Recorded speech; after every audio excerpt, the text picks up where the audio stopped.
She's riveted still. There she is. There she is.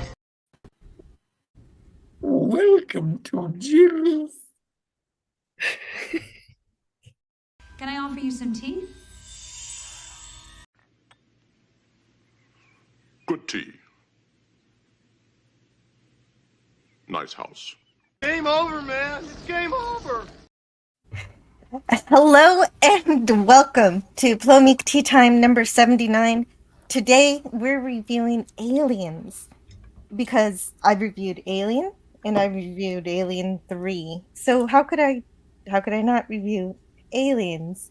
It was first released in the US on July 18th, 1986. It was both written and directed by James Cameron, 7 years after the first movie. Also today, thanks to Scotty R37, I also know that today is James Cameron's birthday. So thanks for telling me that.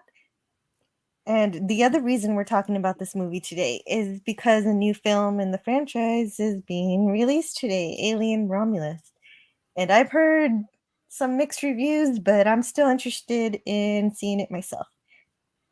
It took so long after the original to make the sequel because Fox didn't have as much faith in it, but they decided to give Cameron a shot if his Terminator movie turned out to succeed, and it did. His writing, anyway. The film score was by James Horner with special effects by Stan Winston Studio and LAFX Group, who created miniatures and optical effects. And so given that, I call this stream Plomeek Teatime. From what I heard, Cameron had such trouble with the British film crew and their tea times that Cameron at one point walked up to the tea lady and flipped the cart over in front of everyone. And then everybody walked off the set. So we'll get into lots more about this movie, what we think about it, and all the production stuff that everybody here knows as we discuss this awesome film that has a strong theme of motherhood for the main character Ripley, which fits perfectly from the first film, which expresses a dark perversion of motherhood. And so also this movie's fun. So whenever we do these streams, I like to ask about your history with seeing this film. This is one of the movies I saw while I was in college, catching up with all the sci-fi films that I missed. And I knew I had to see. I had the trilogy DVD set, and while I thought the first one was awesome, this is the one that evokes more of the emotion from me. And now that I'm a mother, it hits even harder now. And now I can see that it's more than just Ripley and Newt. Ripley takes on a bit of a leadership role during the movie that could be seen as matriarchal, especially when she's telling Hudson that they need him when he's spazzing out. Or also when what's the name of the more new Marine? It starts with the letter G. Gorman. Yeah, Gorman also has a trouble, and she helps with that too. And so Lieutenant Gorman needs a lot of help. He does. Well, I want to ask you guys, how did you first see the film, and what are your brief thoughts about it? Starting with, let's go with Stone Racket. Yeah, I saw this film opening night with my younger brother and a mutual friend. I was still in grad school, and I had one more year left. So I was in the summer break. And we were fans of the first film. We had seen the first film together. And so naturally we went to the sequel, and we really enjoyed it. And we saw it several times. In fact, my younger brother went out to Tucson to live with some friends for the rest of that summer. And my friend, Brian was his name. Brian and I traveled out to Arizona to meet Ron, my little brother, in Flagstaff. But there was a kerfuffle and Ron was delayed. And Brian and I were like, okay, what do? We got to go back to our campsite, get but what we're going to do for the evening. Well, there was one theater in town and there was one movie they were playing, Aliens. And so we just killed some time watching Aliens once again, Flagstaff, Arizona. I was dressed in my Army surplus clothes. And I guess they thought I was a troublemaker because for the very first and only time in my history of going to movies, did someone tell me to remove my feet from the seat in front of me. There I was with my Army surplus clothes and my Army boots, and all of a sudden a flashlight beam was on my boots, and someone behind, "Sir, could you remove your feet from that seat?" It's like, anyway, yeah, that was my experience in Flagstaff watching Aliens. Very cool. Well, usually you don't want to put your feet up because you're going to block somebody's view. No, there was not that many people in the cinema, and there was absolutely nobody in the rows of seats in front of me and Brian. And so I wasn't blocking anybody. I was very relaxed, down on my seat with my feet in the gap between the two seats in front of me, and all of a sudden my feet were illuminated by a flashlight beam, and so I had to behave myself. Well, you're having too much fun. Yeah. Scott, you're 30. Oh, yeah. You go. Scott, I already did. Did you? Yeah, I did. I watched the movie during college for the first time and college. through the DVD trilogy set. Summing it up at college, like most of on a screen, on a college screen, or in a dorm, or no, no. Well, we rented a house. I was already with my boyfriend, who's now my husband, and we watched a whole bunch of sci-fi together. Lots of stuff that he'd already seen a bunch of times before, but that I was catching up. And so, that's still my story now. I'm still catching up. So you never saw it on the big silver screen then? No, I haven't seen it in the theater. No. Yeah. It's pretty amazing in the theater. It is, especially with the pack. Atco, in Westwood with friends, almost certainly. And God, it was such a romper stomper, just incredible. And then I watched it last night, and I was really, really trying to remember ever seeing it again. And I know it's been on in the background. There's been times where it's been broadcast and I'm flipping around, but it doesn't start at the beginning. And I don't know if I've watched it again since the first time I saw it in the theater, and it's such a perfect little film. It's so good. I don't know why not. And I was very happy last night and this morning. I split my viewing. I watched half of it. I watched the half all the way where they get right to the point where they find Newt, and then everything really starts shooting. And I watched that last night, and I watched the other half this morning. But I watched both of them in the dark. I'm very proud of myself. Yes, it's very important to watch this movie in the dark. Well done. And I was super, super happy that Hulu, because when we did Alien, I watched it on Hulu, and they put it in a commercial literally every 12 minutes. And I thought, God, this is no way to watch Alien. It's doing such a disservice to the film. And when I watched Aliens, there were no commercials at all, which is for Hulu is very uncommon. So Hulu, thumbs up. That's good. Keep it Good up. going. Keep up the good work, wow.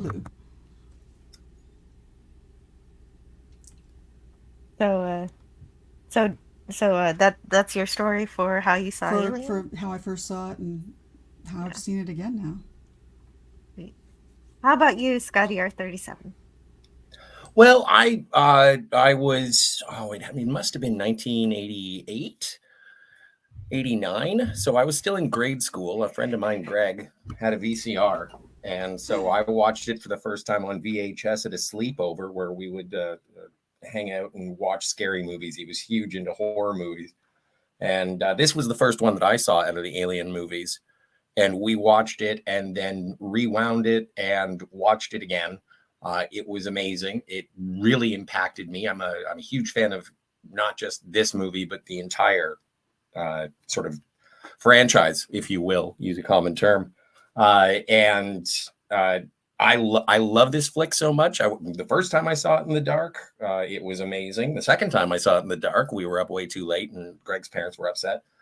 I've had the opportunity to watch it in the theater because there are digital film festivals that happen at the local cineplexes, usually during February, and that was one of them that I had to go see because I think it really definitely changes your perspective on the film when you are going to a cinema cathedral, and loved it then. I asked for the quadrilogy box set for Christmas. My parents did not get it for me, but they gave me $120 because the only thing that was open on Christmas Day was the video store. So I went and I bought the quadrilogy. And then because it had the special edition, I had read the novelization, which has all of the extended scenes in the novelization. I finally got to see those for myself with the sentry guns and Newt's family on Archeron. And I do have a Wayland-Yutani baseball hat and a pulse rifle. Thanks, Jill. And so I love this. This is one of my favorite science fiction action movies of all time. And love it. Yeah, that's I saw the first time that I saw the extended edition was my friend Brian had it on Laserdisc. That's how I saw it for the first time. And it's the extended edition is James Cameron's preferred version of his film. Just saying. Yeah, but one of the things that I really like about that, and it's something that happens from time to time, is when James Cameron endorsed the extended edition, he was like, don't call it a director's cut. What I released to theaters is the director's cut. This is something that is additional for Aliens fans. It's not a director's cut. It's an extended edition. Same kind of thing happened with Alien 3. It's not the director's cut because David Fincher notoriously hates Alien 3, and it was the assembly cut. And so I like it when just because you throw in more stuff doesn't mean it's the director's cut. And I think most directors who are, if you'll allow me to speak for most directors, like if the stuff that they release to theaters, that is their preferred vision. Although I know that there are some people who would jump all over me and say, "But what about Blade Runner?" And I guess that is something that Ridley Scott. There are always going to be exceptions to that. Yeah, but I do appreciate the fact that it's not a director's cut and it's an extended edition. Like for instance, the director was completely taken out of the movie making process in Tank Girl, and that was definitely not the director's cut. True. That you saw in the theater. There are lots of exceptions, really. I bet you could find. But I want to say hello to the chat before we continue. We've got a few people here. Snortapoopus Q Burke says hello. A silly old bear. Gavin Blackburn. Hello to Dan Leckie. He says, "Hey guys, Aliens is such a great movie." And Kevin Magenot. Aliens, Merveilleux. Sorry, I'm going to attempt to pretend. Z3PO. Hey, Z. Hey, Z3PO. Left you a link if you want to join us, if you feel like it. Oh, let's see who else is here. I lost myself in the chat. Lost in the chat. Here we go. Franco Walker. Hey, Franco. He says Alien and Aliens look better on VHS on a CRT TV. That's how I first saw them in the 80s. And again last year, laying in bed at night. Franco, that's interesting. I do agree. Yeah, interesting. I watched my 4K last night for the first time and was blown away. Well, there was. Sorry, Jill. I want to touch on Stone Racket's 4K. Don't touch me. No, on the subject. Calm down. I know. Did you want to keep going with the chat, Jill, or can I expound on? I was waiting for you to finish. Yeah. No, I was going to say, why don't you? Going with this? I was just going to say, why don't you finish with the chat and then I'll ask Stone Racket a question. The chat. Oh, okay. I just didn't want you to forget because usually when I do cut in and start talking, you're just like, "Oh, I forgot." Yeah. So I do want to say hello to Raul Julia, and who says the theatrical version is better. Boo hiss. Raul, I loved you in Street Fighter. And the Addams Family. Oh, True. yes. And that's it. Now you may ask your question. There was recently a little bit of hubbub in the physical media community talking about the 4K transfers of James Cameron's films, and he was interviewed and asked about the grain that was either removed or basically it somewhat changed the presentation visually of the movie. Wow. And James Cameron was asked about this in terms, and I think it was specifically with The Abyss and True Lies. But he said that if you're paying attention to film grain, maybe you're not absorbing the art as intended, and maybe you should move out of your parents' basement. That is unkind and not true at all. Well, but also, like, No, I think one of the things. it's Well, a no, shame and to I'm say. not defending James Cameron. I'm just sort of accepting the nature of James Cameron in terms of his ego and in terms we of. all know he must be a massive dick. Yeah. He's a jerk. Yeah. Talented jerk, but a jerk. And I'm Yeah. just curious. And so my question to you, Stone Racket, is did you find that the presentation in 4K enhanced your experience? Was there anything that was visually distracting? Well, to tell you the truth, if I had maybe a projection system or a much larger screen, I could, be able to respond to that more accurately. But I only have a 55-inch OLED HD TV, and so for me, I didn't, there's a lot of people that say, it's the grain is scrubbed away and everybody looks like wax dummies. It's like, no, I saw skin pores and wrinkles and a lot of detail and whatnot. So I didn't think it looked scrubbed, but it definitely was not as grainy as the theatrical experience, because a lot of films using that particular film stock, that's just how they looked. And so Oh my gosh, we're going through the movie. We're starting the movie. Yeah. We need to talk about the movie. Yeah, This yeah, was no, so we incredible. have. But the thing is, I'm okay with hearing. I like a mix of the movie and also how people experience Super the film. meticulous high tech talk. And Okay. yes, Go- yes, I don't Go mind. for high tech talk. I Okay. haven't watched anything in High-tech in talk 4K, here. so I don't mind. High-tech talk. I actually don't like that 4K stuff. It discombobulates my brain. High-tech stuff here It's with hyper real, and I just can't get behind it. I saw the first Hobbit film that way, like freaking 4D or whatever it was, with the hyper frame rate, and it Yeah. looked so two-dimensional to me. It was Well, and it was virtual and real, and yet still 2D, and I felt like it was jacking my brain around. It really did.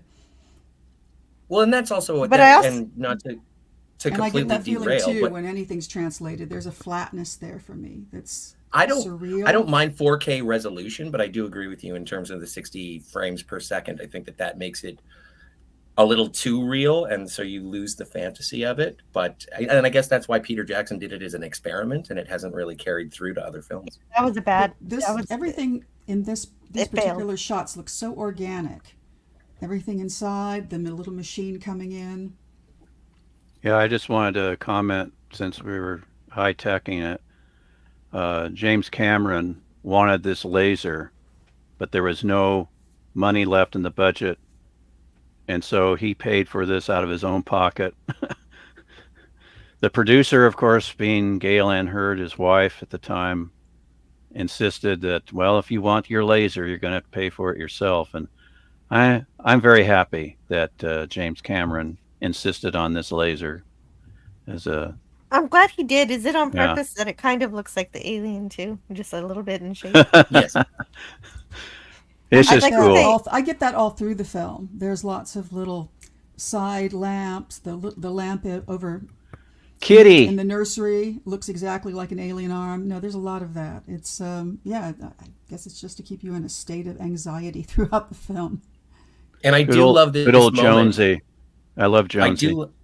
I am actually very pleased. We've got Jill, we've got me as the company man, we've got Ripley, Tiger Stripes, holding up the heroic end, and then you are Jonesy, Stone Racket. So thank you for being in Yes. costume. Okay. And I just I- want. Oh, I'm sorry. Go ahead. I just wanted to say that I do appreciate that the first thing that is like the first line of dialogue in this film is, all right, it sounds like her bio readouts are in the green. It looks like she's alive. There goes our salvage. So they are Oh, too actually bad. disappointed. Life Exactly. exists. They are disappointed that Ripley is alive. Yeah. One You thing can't I do want. salvage if the occupants aren't dead. So One thing I wanted to make perfectly clear that Jonesy is not, I repeat, not a shithead. No, he is. According to the heroine of the film, you little shithead. I think if there's only one. Okay, so I definitely have something about that. Okay. Where is it? It is out of order here. Hey, Moises. Do you have that? Do you have that meme, Pay Jill? for the laser. And you little shithead. You're going to keep that one for adversarial clips, aren't you? terms of endearment. How did you know? How did you know? Exactly right. That was kind of to cater to the kids, wasn't it? Throwing the dirty slang around like that. Well, Or does it go to Ripley's character that she calls her cat a shit? Well, I think if you've survived an encounter with an alien, no one's allowed to call you a shithead or a stupid cat. I Unless, of concur. course, that person also survived the alien, so Ripley's the only person who gets to do it. Okay, if they're on it. That is so logical. well, and also it's But don't forget. I wanted to say hello to Moises, the kitty. Moises. Oh, Z3PO says all ginger cats are shitheads. I had a ginger No. cat. He was a shithead, an astonishing shithead twice. The rest of the time he was brilliant, but twice. Astonishing. And Tried to kill affectionate. me. Not good. An affectionate shithead. I don't think it doesn't matter if they're ginger. I think the last 3 words of that statement are correct. Hey, Jill, that's not true. I've got something a quick review that I found since I follow a bunch of cat people on Twitter. This is a recent thing I pulled off of Twitter. Want to share my screen? And I just wanted to read this one. Kevin Mange not says, "Rest in peace, excellent Bill Paxton." And Yes. all I look for what I'm sharing here is.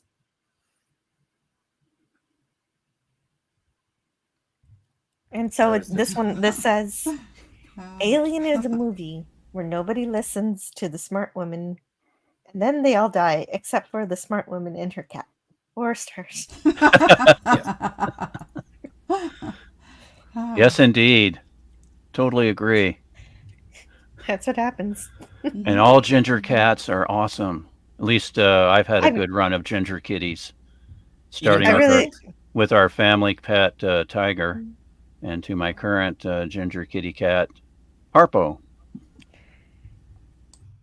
Yeah, but there's some, but the characters in Alien are so great, and Aliens also. There's just a lot of really well done things done in both movies, which is incredible considering they were created by 2 different people, and they both.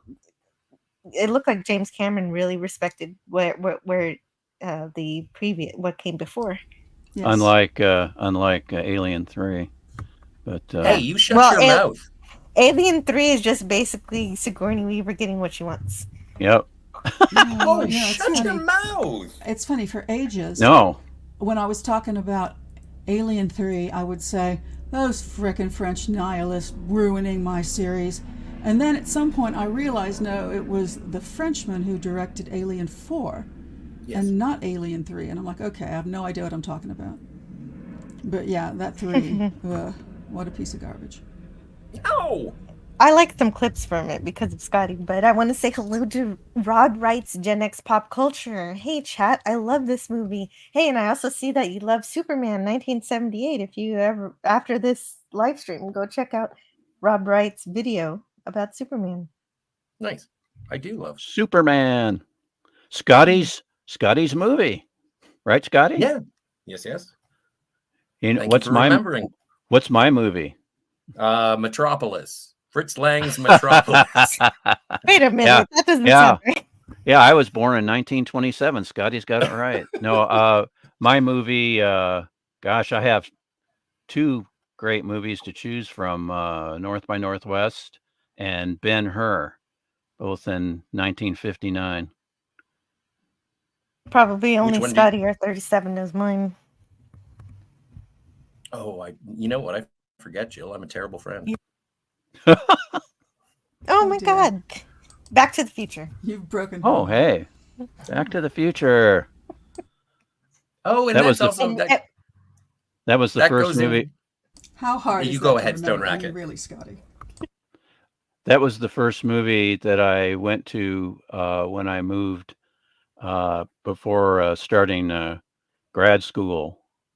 And that was a lot of fun. I had to go see it again because the first time I saw it, the audience was so packed and some of the dialogue was drowned out. So I went to it a few weeks later so I could get all the dialogue.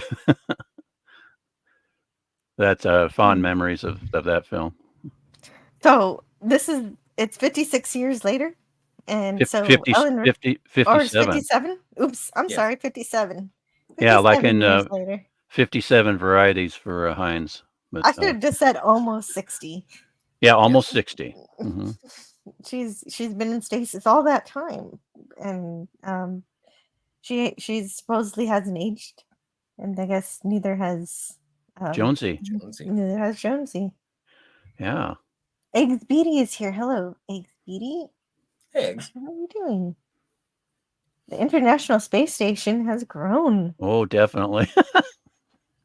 But that's something like, and again, it's something that you are told through the story, not through exposition, from the reaction of the salvage team, and then we go to the visual transition between Ripley's face to the curvature of the Earth, and then we zoom out, we see Gateway Station, and it just visually tells you where we are in the future. Okay, like, so that doesn't exist in our time. It certainly wasn't referenced in Alien, but we did get to see this shot with the curve of it's her amazing, face yeah. from the planet. Yeah. That's very Yeah, I love that transition.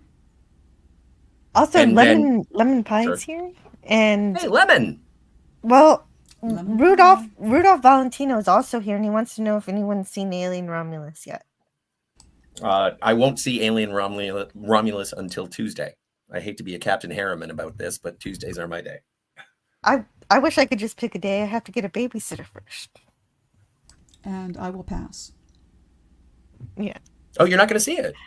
I haven't seen any Alien films since Prometheus, because Prometheus was just that bad, and I saw the lane that they were taking it down, and I'm like, I am not going down that piece of road. Nope. No, Moises stopped even before you did. He says Alien 3 is the movie that got me to abandon ship on watching the Alien films. And what a good decision I made. No, Yeah. honestly, 3 is so bad that 4 seems pretty darn good comparatively. Really, I still haven't disagree. seen. Joss I still haven't Whedon seen wrote Resurrection. 4. He was one of the co-writers of 4, and so if it's Joss, I it think- cannot be that bad. Anything he does. Primary. He was the primary writer. Well, there you go. And I thought, given the, completely wrecked puzzle that they had to put back together, I thought they did a pretty good job. It was a Agreed. neat job. Well, we almost didn't get Sigourney Weaver here, but then they gave her a bunch of money, like $1 million. Did they have anybody else in line? No, they didn't really, but they threatened her saying, Sure. we're going to write you out. We're going to have to write you out of the movie. And then she was like, oh, Yeah, okay. And I've- money. I've got, speaking of that $1 million, I got kind of a beef with Cameron on his commentary. He talks about Sigourney Weaver being the first actress to command a $1 million salary. Sorry, James Cameron. Elizabeth Taylor got $1 million for doing Cleopatra, like 25 25 years prior. So there you go, James. Yeah, but if you're going to put Elizabeth Taylor and Sigourney Weaver shoulder to shoulder in terms of their payouts, this is the superior film to Cleopatra because Cleopatra was a famous bomb. Well, I'm not talking about the quality of the film. I'm talking about the salary. Makes sense. Just it's just the bare facts. He got Adjusting that for fact. inflation is important. Yeah. The Wayland Yeah, I say a Yutani million's a Corporation million.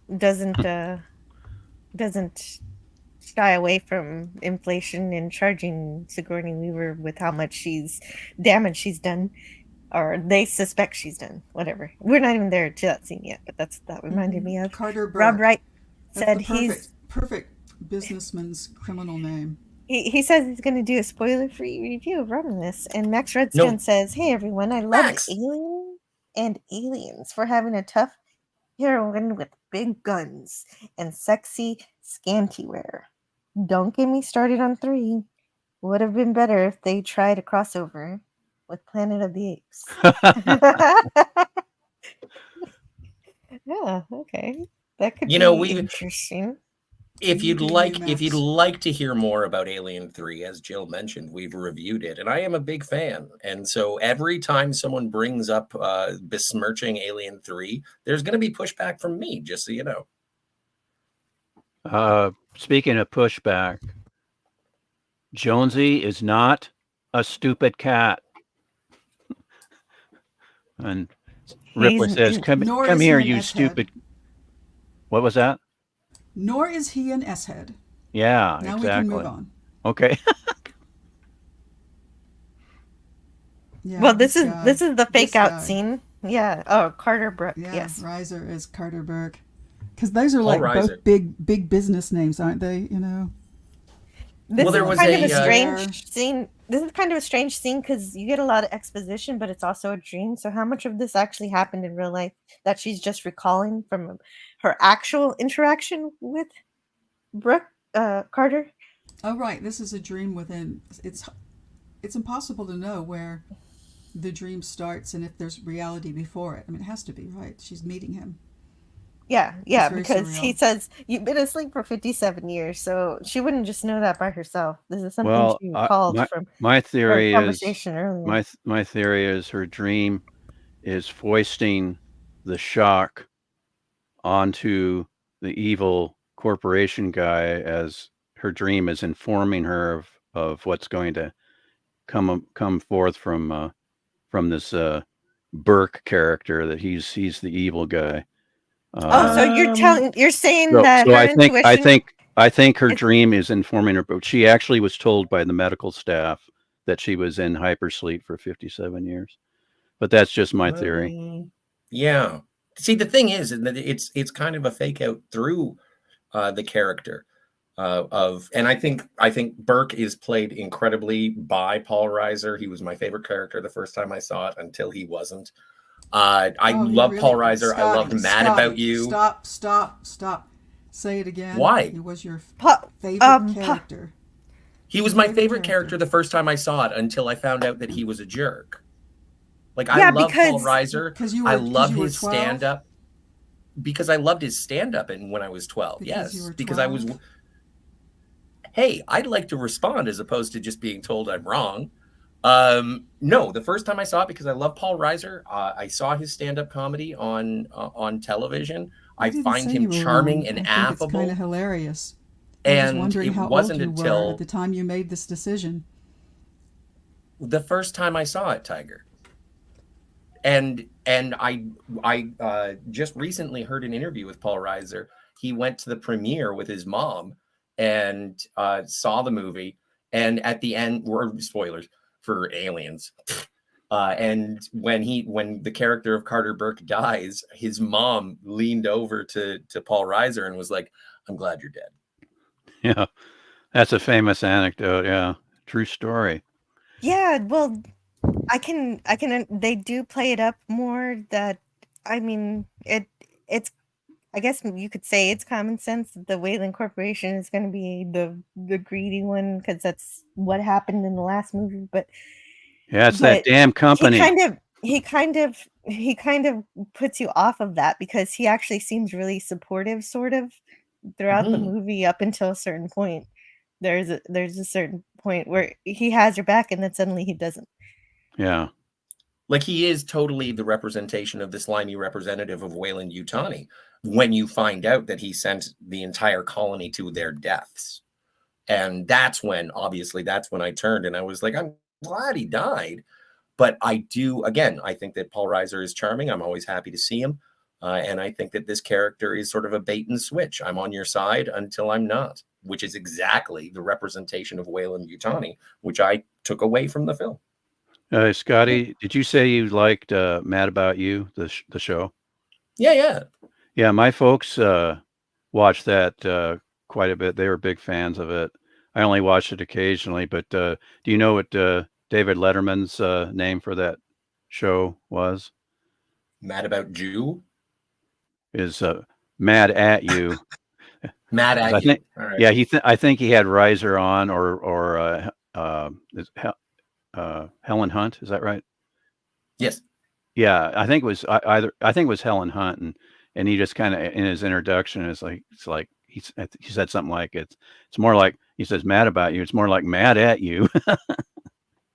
So Branko Walker says, "Hey, Maddie's daddy, how's Maddie?" And Maddie replies, "She's awesome." So that's good to know. Maddie's doing well.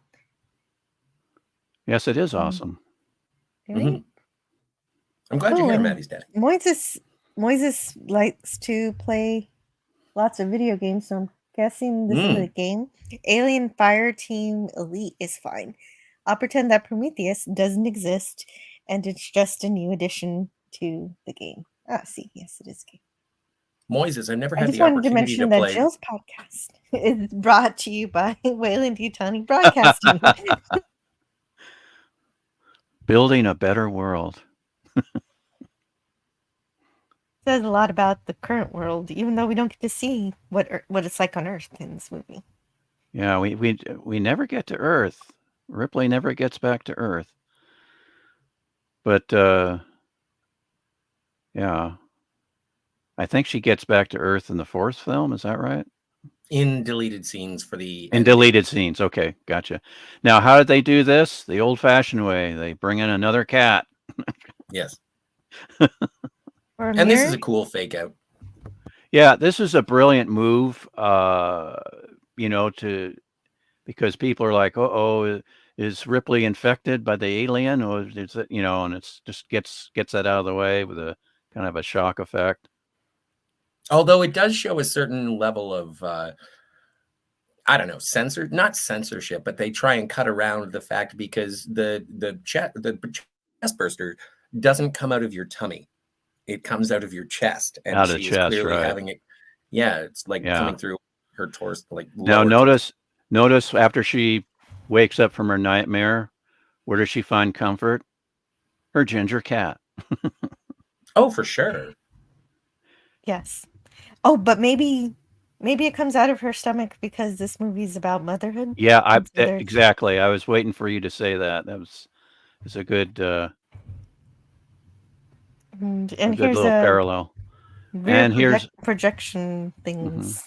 Yeah, and this is where we get to the.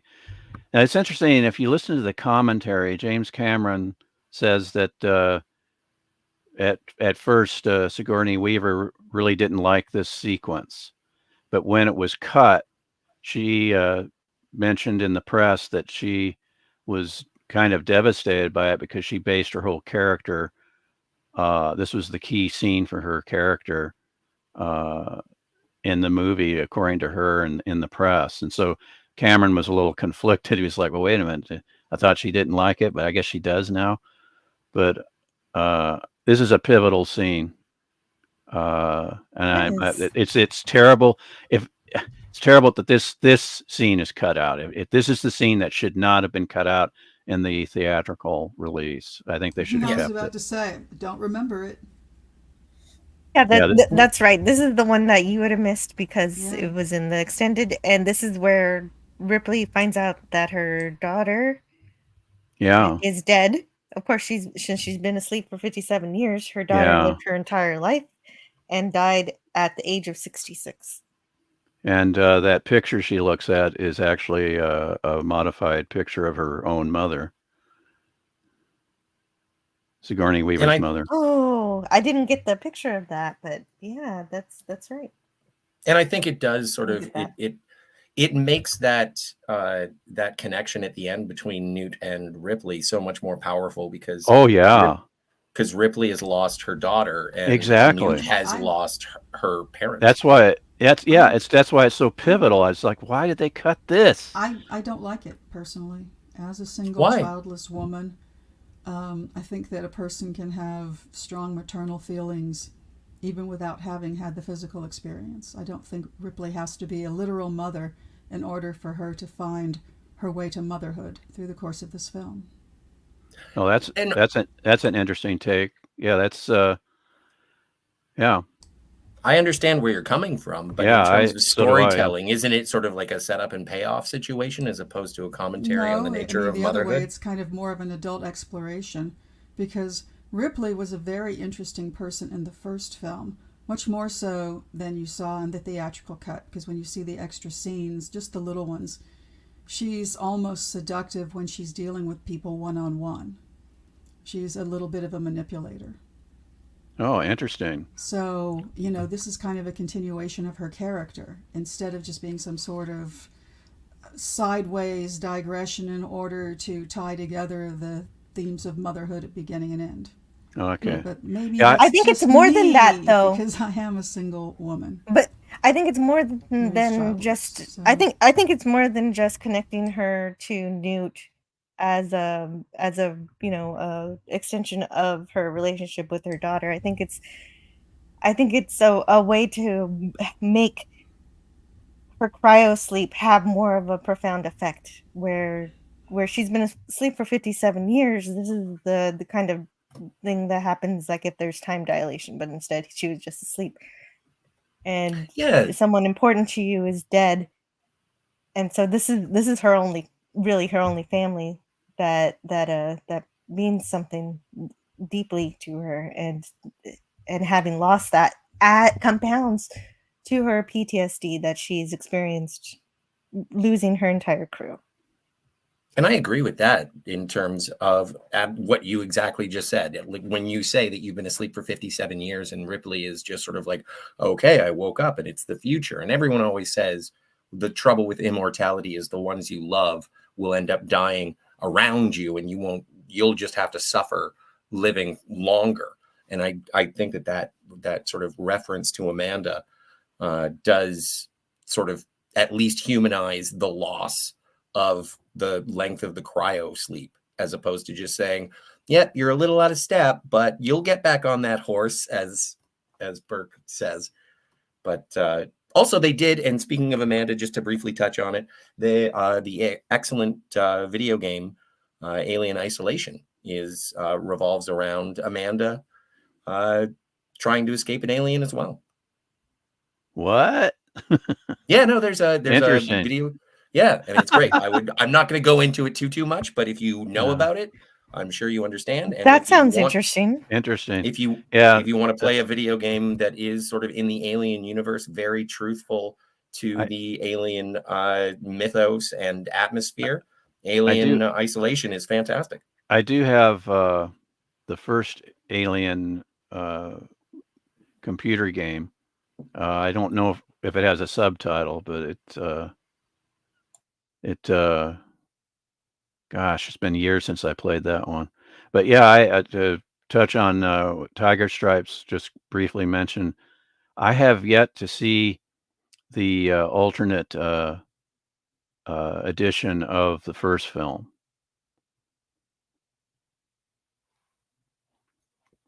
So I haven't seen those other scenes involving Ripley. I think I found them on YouTube. Yeah, I think now I have the 4K of Alien. I'm not sure if it has. I'm pretty sure it has both versions of the film. Well, these were just deleted scenes, and it's kind of fun to deleted watch scenes. Okay. Oh, gotcha. Speaking of deleted scenes, I almost forgot. Ripley in her fake out bursting scene, she says "kill me" in the same way that somebody in the first movie says to kill me. Who was it? Dallas. The captain, Dallas. I reckon. Yeah, yes. Dallas. And then Now, the is that- lady in this film, the Yeah. farmer. Yeah, exactly. That's Max what I. Redstone says, go ahead. thankfully, her daughter had a Colonial Penn life insurance policy, so all of her final expenses were taken care of. Colonial Penn Life Insurance is a subsidiary of Wayland-Yutani Corporation. Max Redstone really likes them their ads, doesn't he? Wayland Yutani. And Moises likes the special edition for bringing out more character development. Yes. Aliens, the arcade game was awesome. Or I need to play some Alien games. There you go. Mhm. I think Oh, one of them had a that's gun. cool. Likes it. Any of those arcade games where you get to actually hold the piece. I dig those. Oh my goodness. Eggs BD says Alien Isolation is terrifying. I've also played in VR. Now that is another level of scary. Noped out in fact. So it was so scary. Oh Eggs dear. BD Yeah. just couldn't continue. Yeah, that would be. I know that yeah. one of the games has the original cast. They're all there. Doing the voices for the game. There's a specific Oh, really? one. Yes. Cool. Yes. I love it when they do that. Exactly, Brogu. I think the fact that she's a mother adds to the sorrow that she feels because she's also lost a child. Her child lived her whole life, and Ripley missed out on sharing moments with her. And yeah, I could tell you if that happened to it's me. sort of a shallow insertion, because when you go back to the first film, all of those people, they just get the feel of people with no family. You know, Yeah, I get it's what not you're like saying they've left there. anybody back. They might have been employed specifically because they were singletons, because they were Yeah, people with no family. Yeah, that's kind And of the they vibe. don't discuss their family. They don't bring it up. They don't talk about their kids. And so I just don't think it's a thing for them. I think, characters, they would if it was, but it's not. So again, I think one thing. this is not my. I'm glad I didn't see the special edition, and now I don't think I will, because the way the movie is pretty perfect. One thing that supports. For me. I think one thing that supports what you're saying is that Wayland picked these people to be expendable, and so that is possible. Yeah, because that's the vibe I got from the first film as well. Tiger Stripes was that So they're to insert all. that now, Yeah. for me doesn't work. Yeah, I understand.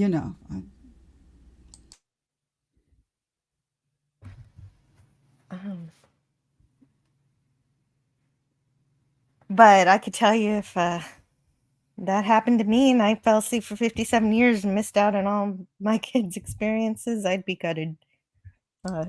There's so many books about where that happens, about that dynamic of space-time. Oh, Max Redstone has to go shoot some photos. Okay. I will leave you all this. Ripley is a grieving mom who deals with her grief by exterminating another mother. Think about it. Yes, that's right. That's right. She killed maybe literally, but maybe not, because again, I debate the mom thing is very debatable. Yaphet, God, I love that man. Yaphet Kotto. No, it happened. Love that man. Tiger Stripes, did you like his performance in Midnight Run? I have not seen Midnight Run. Oh yeah, it's. But I was a big Homicide: Life on the Street fan. Big fan. Yeah, that was a great show. Yeah, I don't know. I like these little background information. Yeah, that they added here. Oh, it's so good because it ties in with the first film. Beautiful. You got it. Beautifully done. Yeah, exactly. Good old James Cameron. Glad he did that. He is awfully, he's awfully good with the visuals, and the constantly moving camera in this film is just, it's different rhythms to different dynamics of whatever's going on in the scene, but just wonderful. Well, and nobody here at this meeting believes her, but I do believe. I want to say hello to Miss Martin Moises. She brings a rose. Hi. Hey. Hello. How are you doing? So she tries to tell her story over and over again, but still nobody believes her. That for how long, Jill? 3.5 hours, and they're asking these stupid questions. It's like, no, she's been there for 3.5 hours. Aren't you listening? Well, I think one of them might be doing a crossword puzzle. Yeah. One looks like the guy at the end of the table. The guy to his left looks like he's about ready. Well, he looks like he's fallen asleep there. It's like they decided what they're going to do with her before the meeting even Oh yeah, started. yeah. That they were going to take away her license. Good old company. Mhm. I do like how the 22nd century really brought back smoking in a big way. Oh, smoking saves Ripley and Newt's life in the That's movie, right. which we'll get to. Spoilers. But Yeah, but spoilers. it's interesting. In the chat, Gavin Blackburn says, "Is there anything in his file about the bonus situation?" There is nothing about the bonus situation. I don't know if you guys touched on it, but No, we shouldn't. there are Yeah. two things in the file that are rather interesting. Captain Dallas used to work for the Tyrell Corporation, tying Aliens and Blade Runner to the same universe, and also a tip of the hat to Ridley Scott. But also, it says that Lambert had transitioned from birth. So Lambert was born a man and transitioned to a woman, and that is in the file. Yes, that's part of her file. That is a bit of. I mean, you might consider it a bit of a retcon, just like saying Oh, certainly a retcon. Ripley is a mother now, and Certainly. and she's and that's that character Where are Victoria you getting is now this content from? Is it From the now screen. projected transgender. image on the wall under their pictures with the Yeah. text? Yes. Yes. Yep. Well, that's meticulous. Yes, and they do much better work in the future. Let's see. Speaking of movie tie-ins, Jill, can Yes. you name some tie-ins to 2001: A Space Odyssey with this film? Times. You have Well, to tell me because that's too vague for me. yeah. Well, the opening music when Ripley's escape shuttle is floating in space. That's the Guyani Ballet Suite, which introduced the Jupiter mission 18 months later in 2001. It's the exact same music. And then Ray Lovejoy is Alien's editor, and he edited 2001: A Space Odyssey. Oh. And Oh, yeah, and also the exact same sound effect of the doors opening to where Newt is sleeping, and when Ripley goes in to join her, those doors open and it's the exact same sound as this door to the space pods in 2001. kidding. He No, just used those it's the same sounds. exact same sound effect. What's Why the Well, name and not? of the also- I guess editor they again? exist. What was that? Sure. Tiger Stripes? What was editor? that? What's the name of the editor again? Ray Lovejoy. Ray Lovejoy. What a good Yeah, name. he edited 2001: Space Odyssey for Kubrick as Oh, well I as will The be looking Shining. him up. Uh-huh. Yeah, he edited 2001 and The Shining for Kubrick. Incredible. So that certainly is part of why this movie is so incredible. Yeah, but The one editing is thing about just the exquisite. editing.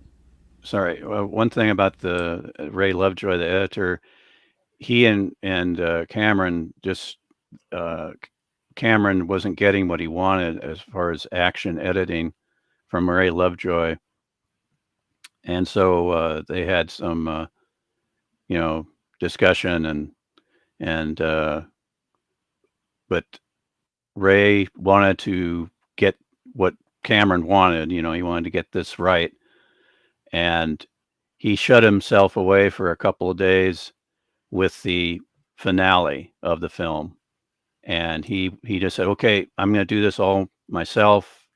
Just leave me alone for a few days." And he spent like 2 or 3 days editing that final sequence. And when he showed it to Cameron was like, "This is perfect. Don't change a thing."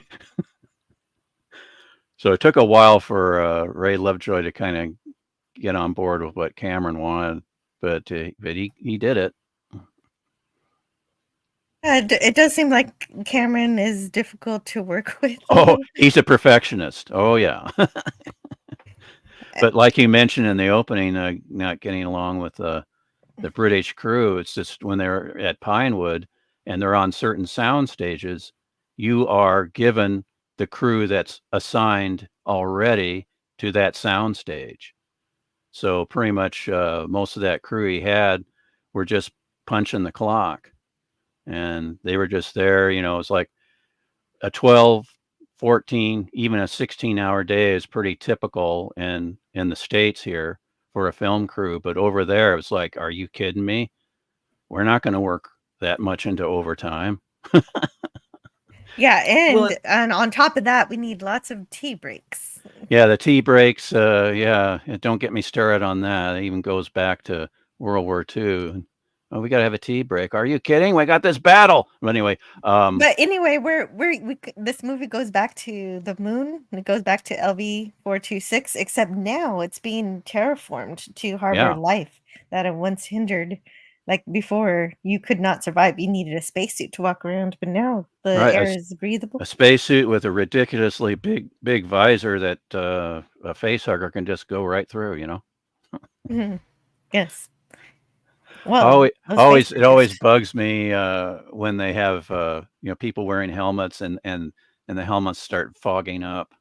It's like, Not only is this not only is it habitable, but it's got 158 people here at yeah, least. 158. You got it. I only see a three-legged, three-armed alien. Oh, there's Hadley's Hope. There we go. Oh, Franco Walker says you're allowed a tea break by law over here in the UK. Several, as You I understand. a tea break. well, and Franco, it's interesting to take into account that basically when James Cameron made Terminator, it was guerrilla filmmaking. Like they didn't have You got it. permits. They were doing stuff on the fly whenever they could. And so it wasn't a Right. matter of let's do this around the schedule of the filming. It was like we have to get this done. And I think it very much informed, especially because Cameron came from the Corman machine. Right. Exactly. And it was something that no, we don't stop until we're done. I have pages to film, and 20th Century Fox doesn't care about your snack break. Yeah, Was it's this film made on the lot? no, this In is Pinewood. in Pinewood. Really? They made this in England? You got it. Mm-hmm. Really? That's Yeah, interesting. and the assistant director, the first assistant director, was the one that was the most disrespectful to Cameron.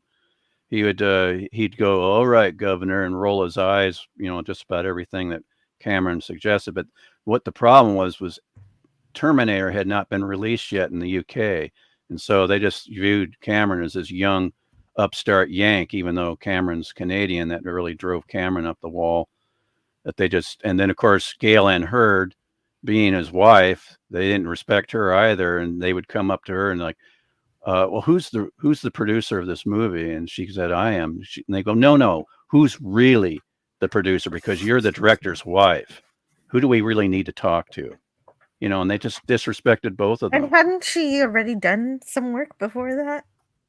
Well, Terminator. yeah, for Terminator, but see, that hadn't been released yet. Oh, And then right. I think Okay. Scotty, isn't Gail Ann Hurd also from the from the Corman School of Filmmaking? I do not know. I think they're both from, I believe. So they were both unknowns to this British crew, but they got things worked out. It was really, I mean, the first assistant director was the leader of the walkout, but they did get things. Well, he didn't stay the assistant director, did he?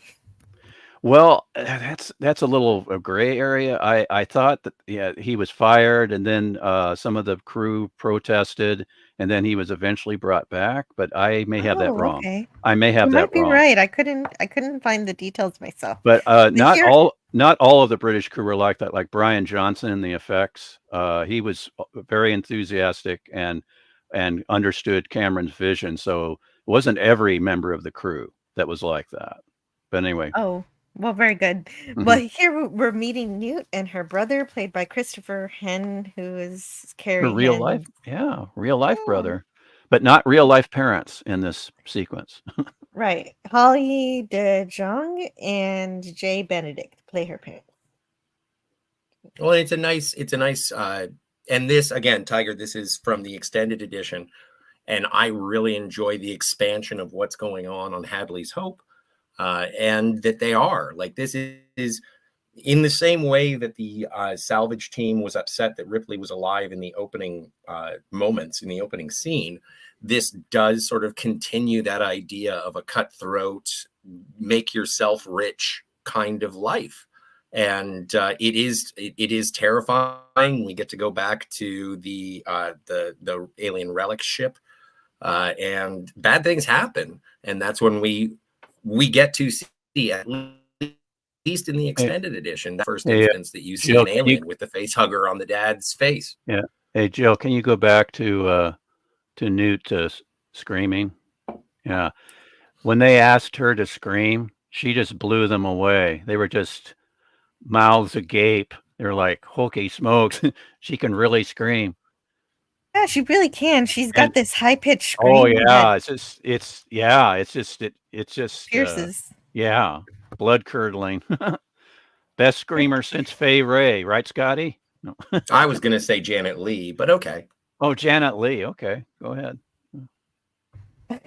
Okay. Yeah, that's right. They were trying to find some resources to sell, and her dad was really happy to be here, thinking they were going to, make a lot of money. But yeah, that alien derelict was in someone's driveway, and it was kind of falling apart, but they were able to patch it together, the original prop, to put in the movie here, in the extended edition. And Scotty, there's your stinking cigarette. But my adoration for this is that she's sitting there just contemplating where she is, what has happened to her, how she's been basically kicked to the curb, and its visual storytelling at its best is that ash is just hanging there. She hasn't smoked it. She lit it, she took a drag, and then she was just contemplating her existence. And you get that just from the Shelley Duvall length of the cigarette ash. And do you admire Lieutenant Gorman? Well, at this point, we don't even know who Gorman is. He's basically just a representative of the muscle, while Carter does the soft sell. Well, let me be more specific. The actor. I like the actor. I think he fulfills the role perfectly. Did you know that he's a fellow Canadian to you? I knew that there were some Canadians. I think he's one of the is Canadian as well. Uh-huh. Yeah, he's one of the Canadian actors that was over there in the UK that they hired. Very common. His name is William 70s Hope. and 80s. Yeah. What was very that? Common in. Okay, yeah, gotcha. William Hope. William Hope. And speaking of being over in the UK, over there in one of the Air Force, U.S. Air Force bases, that's where they found Carrie Hine. She was a child of one of the men over there on the Air Force base. Oh, someone else has joined us. Let's see who it is. Oh. I gotta scroll down. Oh, Wes Cagle. Hey, Wes Cagle. Wes Cagle. Hey, good afternoon, everybody. Afternoon. Glad you're here. Yeah, I missed. I thought it was starting at no, but that's noon okay. Central, so I'm late again. No, it's okay if you're late. The only thing is, when new people join the panel, they have to tell us about their first experience watching Aliens and a little bit about what they think about the movie overall. Oh, Aliens, as in the sequel, or just the franchise in general? Alien specifically. Movie. Oh, Alien specific. Well, I was. That's 88, right? It was 88. Was it 88 or 87? Or excuse me, 86. Sorry, 86. Okay, I was July of 86. I was already in high school, so this actually fit well. The first one was great because I was a lot younger. I was only like 10, and so it was great to be scared the living crap out of you as a little kid. And then this came along as a teenager, and you're all about action at that point. So it was a nice nice addition to the franchise right off the bat. So I'm not sure. I think me and my friends, my friends from the track team, went and saw it in the theater. And we were pretty blown away. I mean, we expected another sci-fi horror kind of film, and we got all this shoot 'em up stuff, and it was sci-fi pretty action. Yeah. Yes, very impressive. It was very impressive. Different, so they both hold different places in my my heart as far as this franchise go. I mean, these are both top notch. Both of those films were top notch. This one, just for the action alone, was fantastic. So, but yeah. After that, the franchise kind of fell off a little bit. Yeah, but yeah, it definitely. Yeah, the first two are definitely the greatest of what has been made for the franchise. I agree. And so Ripley is suffering from PTSD about what happened to her on the Nostromo, but she still agrees to go. The colony, they can't contact them. But she just wants Burke to promise her that they're going to kill the aliens, not keep them or save them or whatever. Yeah, it's kind of like that. I have a little problem with that. It's like, no, it's the company. Come on. But anyway, to exorcise her demons, she goes on the trip. It's movie logic for you, but it works for this film, I think. Again, performance-wise, and I'm sure that this was direction, and after many, many viewings, I love the fact that Ripley calls Burke, and then Burke answers the phone and then looks back as if he's looking at the person who is in bed with him, and like, okay, I got to be quiet because I don't want to wake up whoever is with me. Again, he's almost like Miguel Ferrer from RoboCop in terms of his corporate sliminess, but the extent of his corporate sliminess doesn't really present itself until we find out about the order to investigate the derelict ship. The Sulaco. And you little shithead. No, he's not a shithead. Yeah, it looks like ship design. Looks like a gun, don't it, Scotty? It was actually, yeah, and that's 100% correct in that it was sort of modeled similarly to the pulse rifle itself. I love the antennas and the sensor devices in the front. The motion, there's like obviously some sort of gravity control on it that rotates close to where the trigger would be on the pulse rifle. I love the Sulaco. I think it's one of the most ingenious spaceship designs ever. I love Very it. good. The Sulaco, that's what this is, definitely. And this is where we meet the crew, the Marines and everything. And this is also where we meet Canadian Spider-Man. He says, hey folks, please like and share the stream if you're watching live or in the future on the replay. It's easy and it really helps Jill grow this channel. I just did. Delightful. And Spidey, I got a chance to listen to a little bit of the Germany show last night. I'm sorry I couldn't show up, but I've been having some mechanical difficulties with my biological form, so I had to take care of that. But I did listen to some of it this morning, and it sounded fantastic. Go check out Spidey's channel. I forgot to ask you, Scotty, how are you feeling? Are you feeling any better? I am in recuperation mode. I had x-rays and ultrasounds done, and they said that I was structurally fine, but I still have muscular issues. Oh, I did something to my shoulder, and it's been very, very painful. I have to get my roommates to open all the pickle jars now because my left arm is somewhat wonky, but everything's on the up and up. I'm happy times. Mm-hmm. No heart involvement. No, I don't have a heart. You have to have a heart to have an attack. Well, I thought they might have checked to make sure. I am getting more medical assistance in the future, and I would say instead of assistance, I would say maintenance. I'm going to the mechanic. Good. Mm-hmm. So, definitely. Okay, yeah. This is also some additional footage. This is extra? Yeah, this is extra. The very first set of images on the Sulaco. It's kind of a homage to the first film's where the ship is kind of a character too.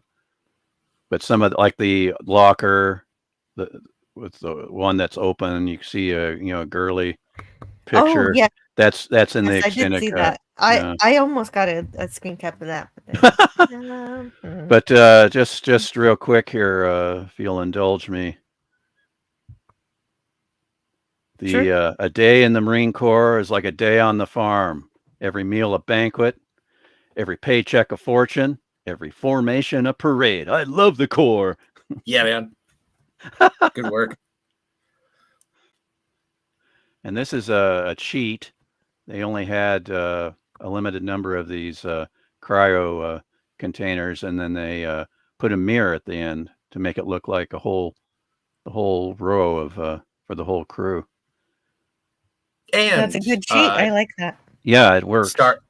Star Trek Connection, the guy who plays Drake, is Oh. in a season 7 episode of Star Trek: The Next Generation. He is one of the phantoms that is haunting the people with the ghost in the bulkhead in the in the nacelle of the Enterprise.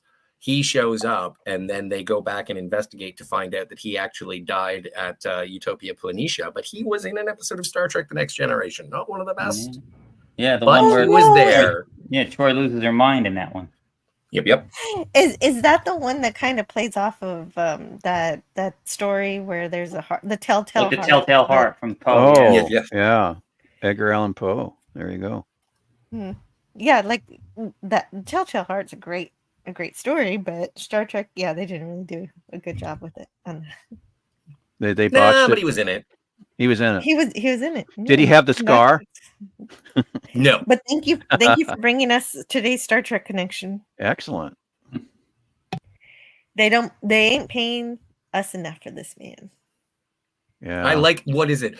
You look just like how I feel. Yeah. Is that supposed to be a joke? Oh, there it is. Yeah. I just love all of their lines. So fun. Yeah. It's First thing that Apone does is pop a stogie in his mouth. Yeah, I know. It's like, where was that in his cryo? Oh, hey, it didn't age either. No, I wonder how long it took him to get out here. I don't know. Yeah, that's a good trivia question. It's like, what does the novel say or whatever? Probably. It's probably in there. Hey, hello to DJ Play Nice. Drake is played by Mark Rolston. Hicks is played by Michael Bean. Yeah. Yep, from Terminator. Michael Bean. Yep. Michael Bean. He's awesome. Stephen Lang was supposed to be Hicks, but then he got replaced arrested. him. Thank God. I'm sorry. Who did you say? Stephen Lang was almost Hicks. Well, and also James Remar. James Remar was the actor who was initially he was on set and filmed and was replaced because of let's say consumption. Oh, Remar. Okay, wait. Stephen Lang auditioned for the role, but Remar secured the role. But then he admitted he was fired after being arrested for drug possession. Yeah, that's right. Okay. That's it. Thank you. But Michael Bain, I'm like, I like the fact that he's in this movie. He's great. Me too. And who wants the end of the movie? He gets even better. Yeah, and are you Jill? Are you a shipper for Dwayne and Ellen to get together? Dwayne and Ellen? Yeah, Ellen Ripley and Dwayne Hicks. Oh right. I mean, they do have. It does seem like they have something going on. Something going on there, and then they've already got their child in Newt. There you go. But they're right, a ready-made family. That's right. Well, and that again, like I will push back against people who sort of dislike Alien 3 because I find it bleak and depressing, and I do love that stuff. But James Cameron said the entire reason for Aliens was to sort of put Ripley back in a place where she had a family again, or a family for the first time. And that was completely undone by Alien 3. And so I understand, I love Alien 3, but I completely understand when people say they don't like it because of that bleak cutoff of everything that Ripley did to save these people, and then it was just yanked out from under them. And so I do understand, and Yeah, I love that dynamic with Ripley, Hicks, and Newt. Yeah, seeing Alien 3, that just immediately took me out of the movie. I just went, Yeah, oh exactly. dear. And But, big shout out to Herc 130. Hey, Herc Flyboy, 130. Welcome to the jam, yo. And hello to Herc 130. And I get that Alien 3 wanted to be nihilistic and everything, but I would have appreciated if they did want to kill off Newt and everything, to make it a little more meaningful than, oh, she's already dead. I just, in the same way that the salvage team show up at the beginning of this and they're just like, damn, she's alive. I think that Alien 3 starts off with, and they're dead. Sorry about your luck. Hey, I love the nihilism of that film. That one last frame there, the more I look, and I know this is a little off topic, the more I look at, what's his name, Mark Rolston, wasn't he in Shawshank Redemption as well? Yes, he was one of the, what do they call them? Well, it's one of the guys who assaults Andy Dufresne in the boiler room. Okay, yeah. I knew I recognized him from somewhere else. Look at those biceps. Well, yeah, and the thing is that there was the gun show, folks. These the actors who played Marines actually did training, like world train. Well, and one of them was which one was the Vietnam veteran who played the leader? The sergeant. Right? The sergeant. Yeah, sergeant. Yeah, yep, that's him. I'm not familiar with the actor's name, but I know who you're speaking of. Yeah, I'm not familiar, but he's the actual veteran in the cast. Oh, and Frost, and the guy who played. And one of the things I like that he did, it was upon the actor taught everybody not to point their blinks at each other. Which yes, at people. So safety. There you go. There you go. But from what I understand, Frost. Have you ever been mistaken for a man? No. Have you? Classic. Yep. Classic. Thank you, DJ Play Nice, who says that Apone is Al Matthews. And I believe the gentleman who played Frost was also in the Marines, but fantastic. And we get two things that I love about this scene is the introduction of Lance Henriksen as Bishop, but also when Frost says, I guess she doesn't like the cornbread either. And I was like, when I first saw this movie, I was like, I've never had cornbread before. And when I did have cornbread for the first time, I was like, this is delicious. It tastes like muffins. I love cornbread so much, and I can directly attribute my curiosity towards that bread to this movie specifically. You hadn't had it before. Interesting. Never before. Yeah, my mom made cornbread all the time. Delicious. Yeah, that's super weird. It must be because you're north of the border. Yeah, it's probably because of that. Yeah, that scene with Vasquez, they were like, well, how are we going to pull this scene off? Because they didn't want to shoot her a certain way, if you understand my meaning. They wanted to emphasize her biceps. Musculature, yeah. Yeah, instead of something else. But it's like, it's like how's this going to work? Well, we just have a close up of you doing your chin-ups. Well, and not only that, but she does the behind the head chin up. Yeah, that's tough. That's was badass. Very impressed that she did that. That will rip your delts, man, if you don't know what you're doing. But also second Star Trek reference or Star Trek actor who we get to see is Jeanette Goldstein. Jeanette Goldstein, incredible. She was in this. She was obviously in After Dark, directed by Catherine Bigelow, the vampire movie with Bill Paxton and Lance Henriksen. She plays, Jeanette does, and also the stepmother of John Connor in Terminator 2, but she was also the communications officer on the Enterprise B in Star Trek Generations. That's 2. Nice. Wow, that's a good get. More Star Trek connections. Nice connect the dots. Well done. She was also in Titanic. She obviously made an impression on Jim Cameron. She was one of the Irish women who she tucks her children in and awaits a chilly death. Oh, yes. In this movie, they had to cover up her freckles. Yes.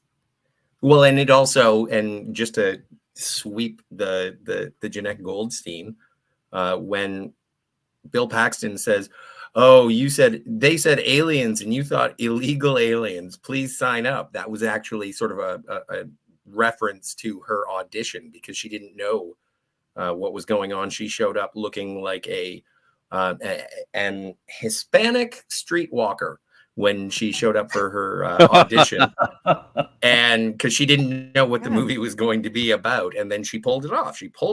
But that was where that reference comes that's from. interesting because she did have to play Hispanic. So, and well, with a name like Vasquez, of course. Yeah, Cameron had her hair cut, and then she has blue eyes, so she had brown contacts. I thought she did a very good job. She did not lean into the accent. Yeah. Yes. She did wonderful because I do live in South Texas where it's a high density population demographic, and she does amazing. She's really wonderful and respectful. She did her homework. She studied Chicano culture, and I was very happy with it. I didn't even know that she was white. Yeah, I didn't either until later. It's like, and it was Terminator 2, and I'm like, hey. I know her. To quote John Lovitz, acting. Yeah, she acted, and it's amazing. Yeah. Not everybody has to have the background of the person that they're acting as. If they do a good enough job, if you believe it, then it's good enough. Hey, Slasher Fred says, "I think the thing about sequels is that you take a previous chapter, but then you create something new, like a Nightmare on Elm Street 2." Freddy's Revenge. And yeah, that's what happens here. Instead of sci-fi horror, well, you still have some horror elements, but there's a lot more action.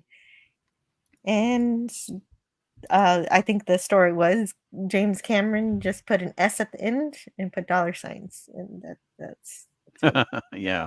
One alien. We're getting lots of aliens. Lots of aliens. How many aliens, Jill? 11. Oh, I don't know. 11. Well, how many colonists were there? 158. Yep. There you go. Hey, wow. Well, 157 because Newt survived. Right, 157. You got it.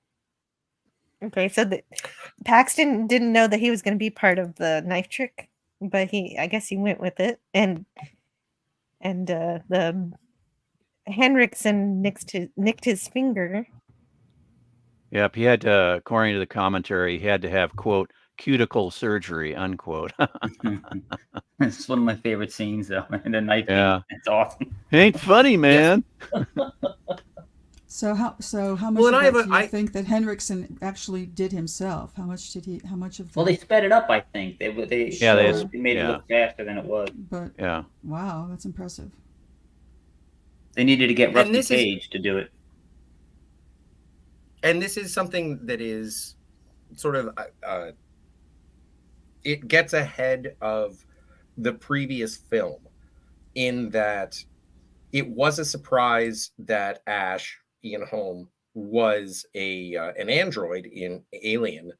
And in this one, we reveal the android, artificial person, right away, and causing animosity between Ripley and Bishop. And Bishop is sort of a red herring within the first half of the movie. It's like he's going to turn. He's creepy. He's weird. But that's also because he's an artificial person. And the person who was made sympathetic in Paul Reiser's Burke is the one that ends up being inhuman. And Bishop ends up sort of redeeming himself in the eyes of Ripley to become one of the most human characters in the film, and I really do enjoy that of the audience too. And yeah, exactly. But I guess Ripley didn't like the cornbread. Now this is a miniature. When it pans over, it's a miniature, and then this is the actual set. Really, and then that in the foreground is also a miniature of. It's amazing what you can do with that camera to fool it. Yeah, very nice. I didn't know they were miniatures at all. They'd look. The I guess that's miniature, the idea. the miniature work in this film is fantastic, just fantastic. Yeah, so Ripley gives them a brief rundown of the last movie. Yep. And about Shout out how to Kane. Kane.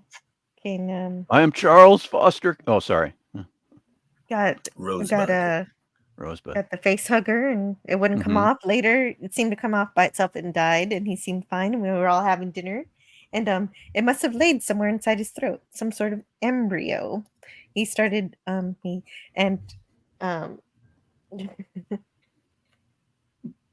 Vasquez interrupts. She says, "Look, man, I only need to know one thing: where they are." And she points her finger, cocks her thumb, and blows away an imaginary alien. We have some more good Hudson lines here. Right. Yeah, it's going to be a stand-up fight or another hunt. bug hunt. Yeah. And then a xenomorph may be involved. What? It's another bug hunt, says Hicks. Hudson. No, Hicks says the bug hunt. Yeah, Hicks does it's say Hicks. Bug hunt. Yeah. Sorry, I'm Hudson. He's Hicks. Yeah, I know. I'm Hudson, sir. He's Hicks. Yeah, Again, showing the Gorman for you. He don't know. Yeah, don't know his own men. Showing the distance between the fresh lieutenant straight out of military school and no experience, and we get that with the drop. Yeah, how many combat drops too, including this one? Oh man, we're on express elevator to hell. Up and down. So quotable. Yeah, and then of course he's this cocky badass kind of guy, and then we're on express elevator to hell, going down. Game over, man. Well, and also as it's revealed later on, is that Hudson is 3 weeks away from being discharged. 4 weeks. Yeah, right. 4 weeks, 28 days. Yeah, that's the look. That's him. The plot of Slasher Fred says the plot of the movie of Ripley having to go back to the planet where she and her buddies first encountered the xenomorph is how we must face traumatic is how similar to how we have to face traumatic experiences. Yeah. Mm-hmm. Right. Like if you get in a car accident and then you gotta immediately go back to driving because you have to live. Yeah, that was Burke's big selling point to her. You got to go back out and face this thing. Yeah. Right. Well, and not only that, but I'm sure that it had some sway with Sigourney Weaver in terms of what is this movie about? Is it just going to be a generic sequel where Ripley runs into another alien? And the way that the story is constructed, it's not that. It is facing your fears and ensuring the safety of others. It's not just going to be another exploitative sequel where the monster comes back. And it's got such a completely different rhythm than the first film, which is sort of, like a fever dream. And this thing is just, the action and then some really beautiful exposition and people relating and then action again. And even the rhythm of the action as it progresses through the film. It's just gorgeous. Yeah. Gorgeous. The pacing is really good. The pacing exactly. is very well done. And the studio executives, that was what they were concerned about because they were getting the dailies and they're like, well, where's the action and not enough's happening. It's like you got to have a nice build up and then it cuts loose, and so I'd like to touch on that a little bit later, Tiger, in terms of the different I'm sorry, touch on what? Oh, just in terms of the structure of the film, because structure of the film, sure. Yes, but just making sure. Yeah. No, I'm curious because I do think that Terminator 1 and Terminator 2 are virtually identical in terms of the plot beats, and I do think that Aliens is virtually identical to the plot beats in Alien. Wow, that's quite a premise you have going there. So we'll talk about it later. That deeply. where you want it. Well, and this is also this Stone is set Record, up I in thought you didn't want to be touched. What's happening here? Oh no, I was just Sigourney. I was just quoting Sigourney. It's on the screen. I'm sorry, I couldn't help myself. Oh, okay. Yeah, I was taken aback for a second there until I saw it was on screen. But this is again, this is another visual storytelling, character storytelling moment where you can see that she's proficient in the load lifter, and so you don't question throughout the film when she takes control of the APC. It's like, okay, she's a competent mechanical pilot. She's a competent. Yeah. She Just does gorgeous the know way they how lay to out her do stuff. character. Yes. Yeah, they she's competent. established it. As Ripley knows how to do stuff very well. Chef's kiss. Oh yeah, well we got that in the first movie. I mean, Oh yeah, she was Big time. once things started going sideways in that movie, you know, she said, I had enough. I'm in charge here now. But Yeah. I like that it's included here too, because not everybody watched the first movie, so this is the reminder. Oh, very for- true. or, Very true. And her She's a great performance leader. through this was just incredible. The early sequence where she's playing the PTSD and waking up, gasping and screaming, it was so credible, completely believable. Well, and it Indeed. is I just somewhat. felt there was a real depth of work there. It is Indeed, somewhat of yeah. an oddity in terms of Oscar nominations. Sigourney Weaver was nominated for this film, which was sort of a coup because it was a Deservedly. Yeah, that's science correct. fiction action movie, Right. and that's not necessarily something that the Academy does recognize. But I Yeah, I do wonder appreciate. if that broke a record. I'll have to look into it. Well, you know, Well, and I you think could probably it did, nominate her. but You could probably nominate her for almost any of her performances. She's a fantastic actress. Oh yeah. I don't know. Did indeed. you see Baby Daddy?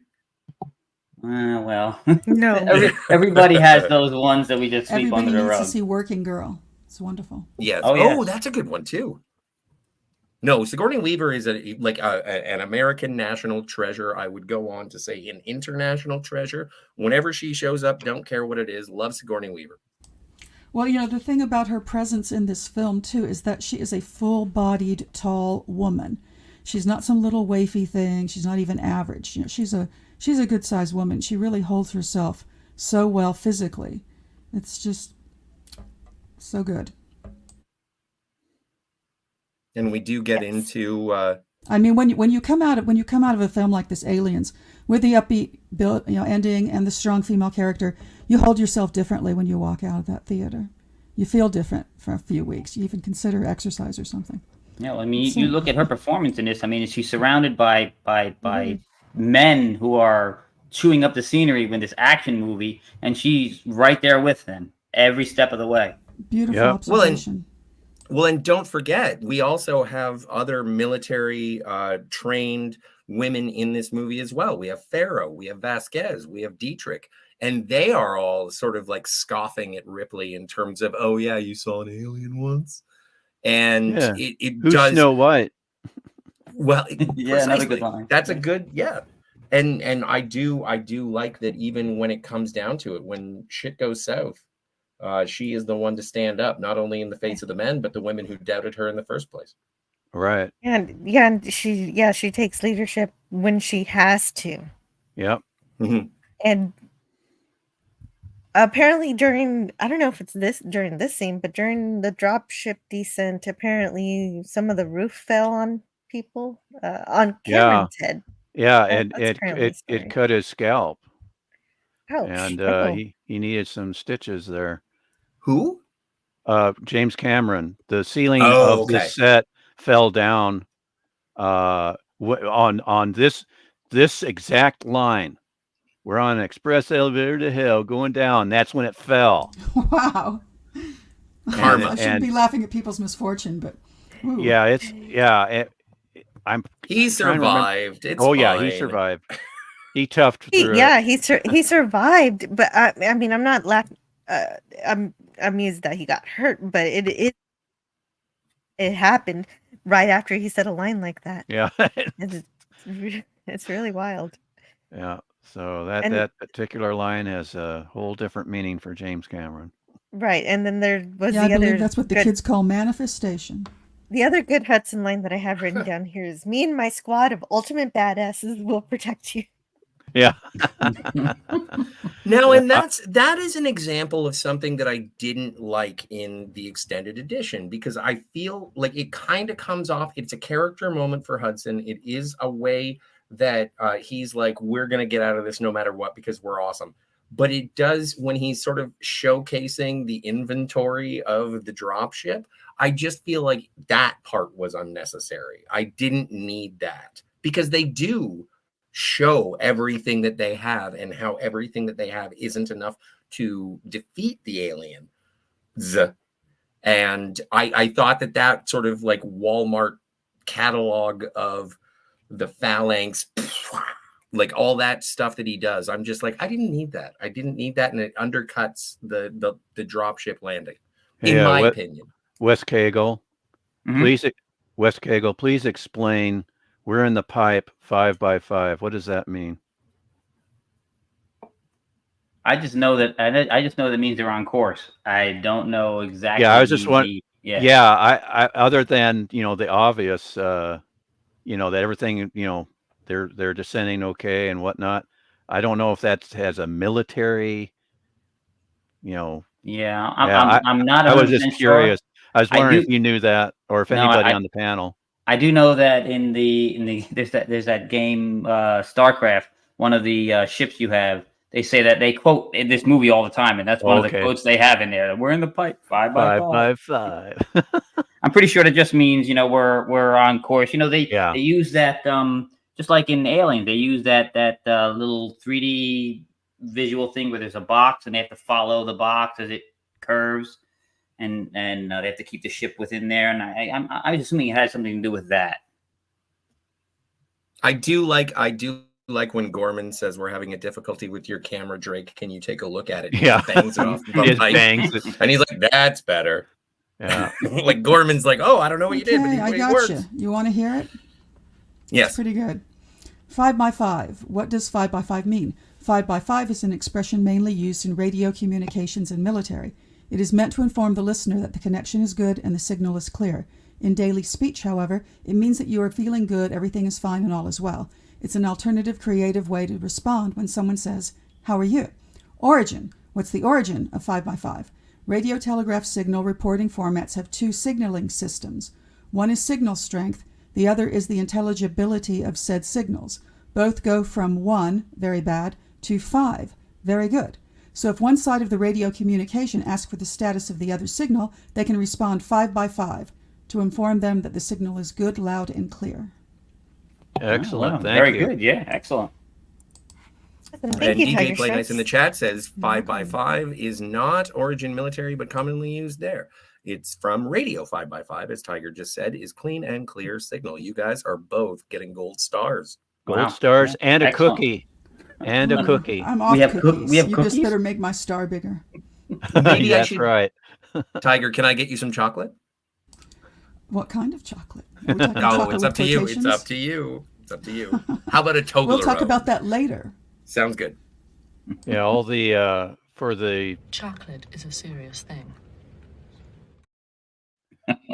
Indeed. I have to step away for just a minute. I will be right back. For the different. Woohoo, Mom's gone. All right. I know, Who's right? got the smokes? The Scotty got him. The actors playing the Marines were encouraged to decorate their own armor. To kind of their helmets personalize and such? the personalized Like it. So Full Metal Jacket.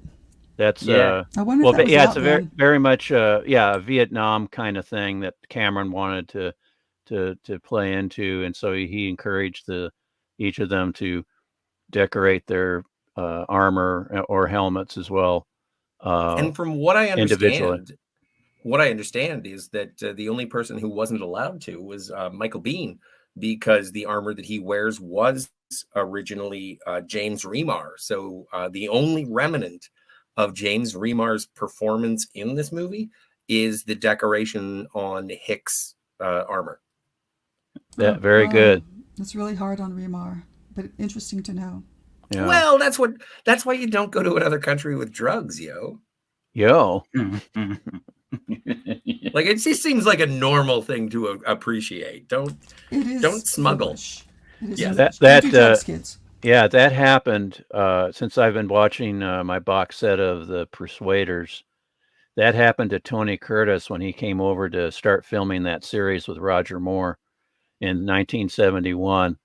He had some weed on him, and that caused some problems at the airport.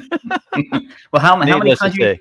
How many countries has Paul McCartney been busted for weed? Oh my goodness! Yeah. Oh yeah. Well, and didn't the Rolling Stones get busted in Japan as well? Yeah, I think that's one of the countries that Paul McCartney got busted in too. Oh yeah. I'm mixing up my rock stars. Oh no, I'm sure the Rolling Stones got busted there too for that. Yeah. But I do like, this is something that has always been one of the draws for me in this movie, is seeing people doing their jobs. I love the fact that there is technical aspects, somewhat technobabble. There are buttons, there are positions that have to be done, and everyone is doing their job until everything falls apart based on the unknown. But this is amazing. This is an away team mission in a dystopic world, and I am here for it. I love it. And this is, even when I went to go see Alien Resurrection, I was like, all right, we're getting back to Marines. And then I found out that they were all hapless doofuses. And this movie really is prepared people who are confronted with the unknown and unprepared for the violence that is about to be about upon them. It's a very big allegory for Vietnam. Able to really try to it figure is. their way It out is. of it, rather than just freaking out like all of the idiots in Prometheus. Holy Jesus! Oh, yeah. Prometheus was pretty bad. Of course, when everybody in it was just incredibly stupid. When they do kind of start freaking out in this movie, who pulls them together? Ripley. Yeah.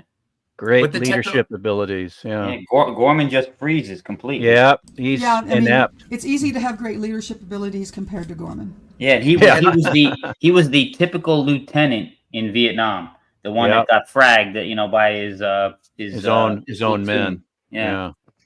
He was also really inexperienced. It was just his second real life mission. True. Right. Yes. Yeah. Which is what you got a lot of. He did not do a good job. But he's somewhat redeemed there at the end. Oh yeah, that's the thing that struck me about a lot of the characters. I mean, Hudson kind of is the badass, but he falls apart. You got Gorman is inept, and but almost all of them redeem themselves, in their final moments. And I don't want to get ahead of the story, but they redeem themselves, except for Burke. You can. Except for Burke. Burke is the one that actually he seems to be the good guy that we root for, and he turns into the betraying, sniveling guy who dies a coward's death. Yeah, I am with you on that.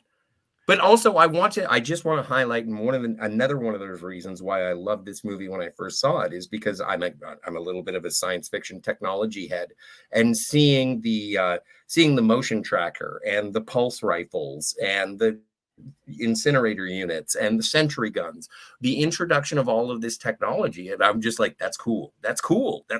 Like, it's almost like walking down a Toys R Us aisle of, would you like military toys? And the answer is, please. Scotty, I want to be a space marine when I grow up.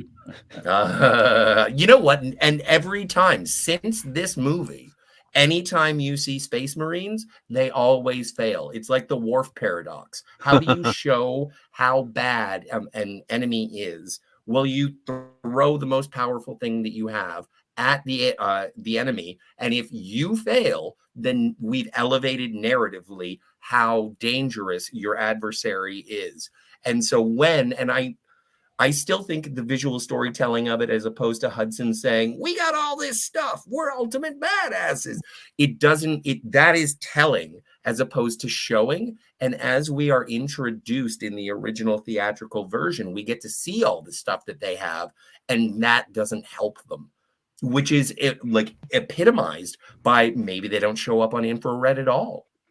Like, I love all of this. Because of all their equipment, because of everything that they have, their motion trackers and all their fancy stuff, they think that they have control over a situation that they have no real actual control over, and Yeah. One they thing think the area is secured. Again, one like thing I wanted to Vietnam. mention. One thing I The wanted to area's not mention. secured. One thing I wanted to mention when Scotty was talking about their arsenal, the Drake and Vasquez, the special guns that they The have, smart guns. the smart guns, that is a harness for a Steadicam. That's Yes. how Yeah. they built Yes. that. And that was Cameron's idea. And of course, they're going, what? And he pulled it off. They're really cool guns. Oh, yeah. They're really cool. Oh, I'm going to say, too, that Goldstein's body work, when she's carrying one of those, you can really believe she's carrying something that weighs about 100 pounds. Yeah, exactly. You know, the way she Yes, sort of crab absolutely. walks, you know, and rested on her hips. Yep. You just get the feeling that thing's 100 pounds. Yeah. Yeah. Yeah. She sells her character very well. I mean, I don't often believe the badass female character. They don't pull it off enough, but she does. Sigourney Weaver does. I mean, everybody. Jovanovich does. You know, Yep. It's what makes a movie. When they fail to do that, it falls flat. Yeah. Yeah, for me, the ensemble She actually is put in everything the in work. the film. It's almost as important as the plot for me in the script. It's right up there. As DJ, Yeah, I agree with you. DJ Play Nice said in the chat earlier about Vasquez, let's rock. Yeah. Oh, I thought I'd mention too, real quick. I have no affiliation to this person. I follow a YouTuber called SKS Props. Completely coincidentally, today his 6-minute video is how to repaint a Nerf Aliens M41A Pulse Rider from Hasbro. Oh, So it's, you know, hey, how to distress the toy so that it looks like it's from the film. Incredible. nice. Cool. Just Scotty coincidentally. R37 is away from this chat, but he needs that video if he hasn't seen it. Well, it's a new video, so you guys he's gonna need Well, know it's about SKS Props, so you would just look him up SKS. and SKS Props, Props. Props. Can you say those letters again? I wasn't listening. SKS. No, 3 letters, SKS. And then the second word is props. Okay, thank you. Yeah. Because he has a pulse rifle. He needs You to- folks know about the APC in this movie? Oh, the vehicle that Ripley Yeah. commandeers and Batmobile? saves him? Yeah, Yeah, that's that Oh, is yeah, from- the MF and Humvee that looks like that's the size of a small apartment. It's incredible.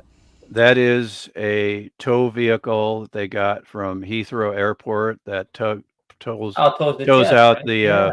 the jumbo yeah. jets. I can And see that. that thing weighed like 70 tons, but then they stripped it down, and so they got down to 30 tons. But there's nothing inside that. So if you notice when Pone pulls the door open, there's a quick cut before we can actually see the interior from that angle, because that's the real life-size one. And then we cut into the set, which is actually bigger than the actual APC vehicle. But and then of course every time you see it enter a doorway, that is a 1/5 scale miniature. Oh, really? Wow. So that miniatures are, and then of course when it's slamming into some of the walls, some of those scenes are miniatures as well.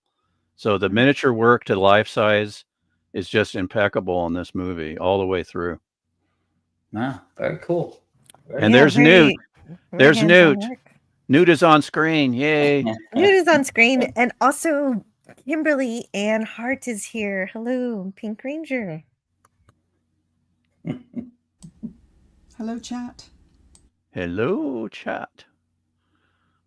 Yes, Newt is here. She's the only survivor, and she's only alive because well, all of the children played games in the ventilation system. All right. She was the one who did it the best, and that's why her name is Newt, because she can get into places Yep. the other kids couldn't get into.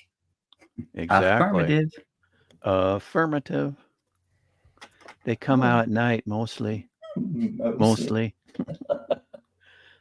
Affirmative. Affirmative.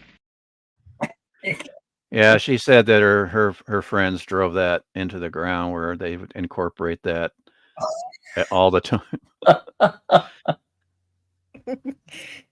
We're mostly going to the movies. Mostly. I love that big shitty Oh, no. smile on Bean's face and that thing where they're leaning in her. It's just so terrifying. It's like, come here, honey, I won't hurt you. Smile. Yeah. But the thing is, she'll hurt you. Yeah. Bites Hicks' hand. Oh my goodness. Yeah, exactly. And so Ripley basically has to chase her into her little hideaway, which apparently I guess the aliens can't find somehow. Now they're too big. They got all them spindly things on their backs. They can't get in there, and their heads are too big as well. But that's also something that is referenced in the extended scene with Newt and her brother. And she says, Newt's brother says, "You cheat." And she says, "No, I don't cheat. I'm just smaller. I can go where you guys can't." Exactly. And that makes me better. Yes. And unfortunately, she's proven correct and loses her entire family. Now, when I was in the 2nd grade, I didn't get a citizenship award. I feel gypped. I didn't because you're a either. terrible citizen. Don't blame the system. No. That's just a participation award. Yeah, that's kind of what I got from it too, to tell you the truth. No, I don't think so. I think that's like a best behavior award. I always tried to get that, but I couldn't do it. I always got knocked down just from excellent to satisfactory. Yeah, I was never in the running. I always spend the in grammar school. I always spent the most of the day in the back of the classroom because the nuns sent me there. Oh dear. Well, what's your name again, Rebecca? Rebecca Jordan. This Hot is chocolate. something. This is a quote. This is a quote that I use all the time. I made a clean spot. Now I've done it. Guess I have to do the whole thing. I use that like at least whenever anything happens, and it's like, oh no, I made a clean spot. Yeah, we see again here the ineptness of all the other characters except for Sigourney. All the other ones get frustrated with Newt. Yeah, we're wasting our time here, and they walk away, but not Ripley. Yep. Yeah, she knows how to communicate with her, but it still takes a while before Newt actually responds and says, "Nobody calls me Rebecca except my brother." Smoking or non-smoking? I love that. Oh, so 80s. Yeah. Newt. My name is Newt. Nobody calls me Rebecca except my brother. Yeah, she's so great in this Hey, movie. Apex is here. Hey, Apex Comics. And then, Casey's just a piece of plastic. well, that's later. Yeah, exactly. Yeah, Cameron had her focus. He put a spot marker on for her to concentrate on while Sigourney talked to her to just focus on this, so she didn't have eye contact initially while Ripley was talking to her. And hello to Kimberly. That's what I Ann need. I need Hunt. people to put dots on them so that I pay attention to them. But that's a really beautiful way to demonstrate Newt's dysfunction in that moment, that she can't look someone in the eye. Yes. That's Hey, nice Jill, point can of you pull that? direction. Can you pull that comment up again? That was just on screen. They're dead, all right. Can I go now? Jill is brave enough to survive outer space. Do you see that, Jill? All right. Wow, thank you, Kimberly Hart. I don't know. I might go to space, but it's a lot of money. Yeah. Well, technically, we're in space now. We're just on a planet. He's not in outer space. After you're a YouTube superstar, you can consider going to space. But I hope you don't. It's That's a too great dangerous. line by Newt there, because all her ones before that are very quiet, subdued, under her breath, and then she just blurts this out like a bullhorn. Have you guys ever seen any interviews with Carrie Henn? Yeah, on the It sounds like extras. you have. What's up with it? Well, no, I just really appreciate this was the only thing that she really did and she was such a standout in the film. And I appreciate that she is sort of down to earth, not like she does convention appearances and whatnot. And it's one of those things where when you see a child actor who isn't completely chewed up and spit out by the Hollywood machine, and she's so down to earth, so appreciative of her fans, aware of how she sort of sits in the cultural zeitgeist, but doesn't take advantage of it, if you will. Yeah. She'd be a great one to meet at I the appreciate convention. when actors are just people. Yeah. Accessible. I mean, they don't have to be, but it sure makes a difference. Yeah, indeed. As a fan. Oh, yes, absolutely, definitely. But Apex Comics says Scotty in space, a new Netflix special. Scotty in space. It's approximately 7 minutes long, and I die at the end. Oh no! I wouldn't be good in space. You're supposed to keep your helmet on. Yeah, but what actor do you want to play you, Scotty? James Spader. I see that. I can see that. Moises says, speaking of Starship Troopers in the film, when you hear a mention of Bug Hunt, the actors who are going to play as the Space Marines have to read Starship Troopers as part of their homework, and this is true. All right. Thank you, Moises. The beginning of the Space They did have to read it? Uh-huh. Yeah, according to that, well, that's good. That that's interesting. That's an incredible book. Yes. Oh, and Gavin Blackburn. We were going to get there eventually, but I want to do it a little sooner. She's a teacher now. Mostly. Fantastic. Fantastic. Oh, I didn't know she's a teacher. That's cool. She teach. Oh, we're coming up on the camera adjustment scene. Oh, I also took some pictures of the script, and then they ended up in my slides, which is kind of funny. Which is great. Again, we see the incompetence of Gordon. He doesn't even realize that the pulse rifles will be detrimental to the surrounding environment. Yeah, that's right. That's right. What's Kegel? What are they supposed to use? Harsh language? Exactly. Yes, that's what Frost says. If I were Gordon, I would say, all right, you need to be careful, controlled burst if you must, but mostly use your flamethrower. I wouldn't have taken away. I wouldn't have taken away all their ammo, because that just became a big bomb, right, guys? It's like, well, no, but the thing is, and we see it again later when there is the venting of the atmosphere processor. That is a direct result of Vasquez and Drake disobeying orders. No, it isn't. It's ruptured something. It's because of the ship crashing into it. That's what caused it, according to what Bishop says. Oh, was it when the dropship crashed? When the dropship crashed into it, that he said it was inevitable after the ship crashed into the processor. Oh, okay. I thought it was more directly correlative to the indiscriminate firing when they were ordered not to. Oh no. Oh yes, that's exactly what I thought as well. No, it's the dropship. Oh, no, it's expressly it's said in the dialogue with what Bishop says.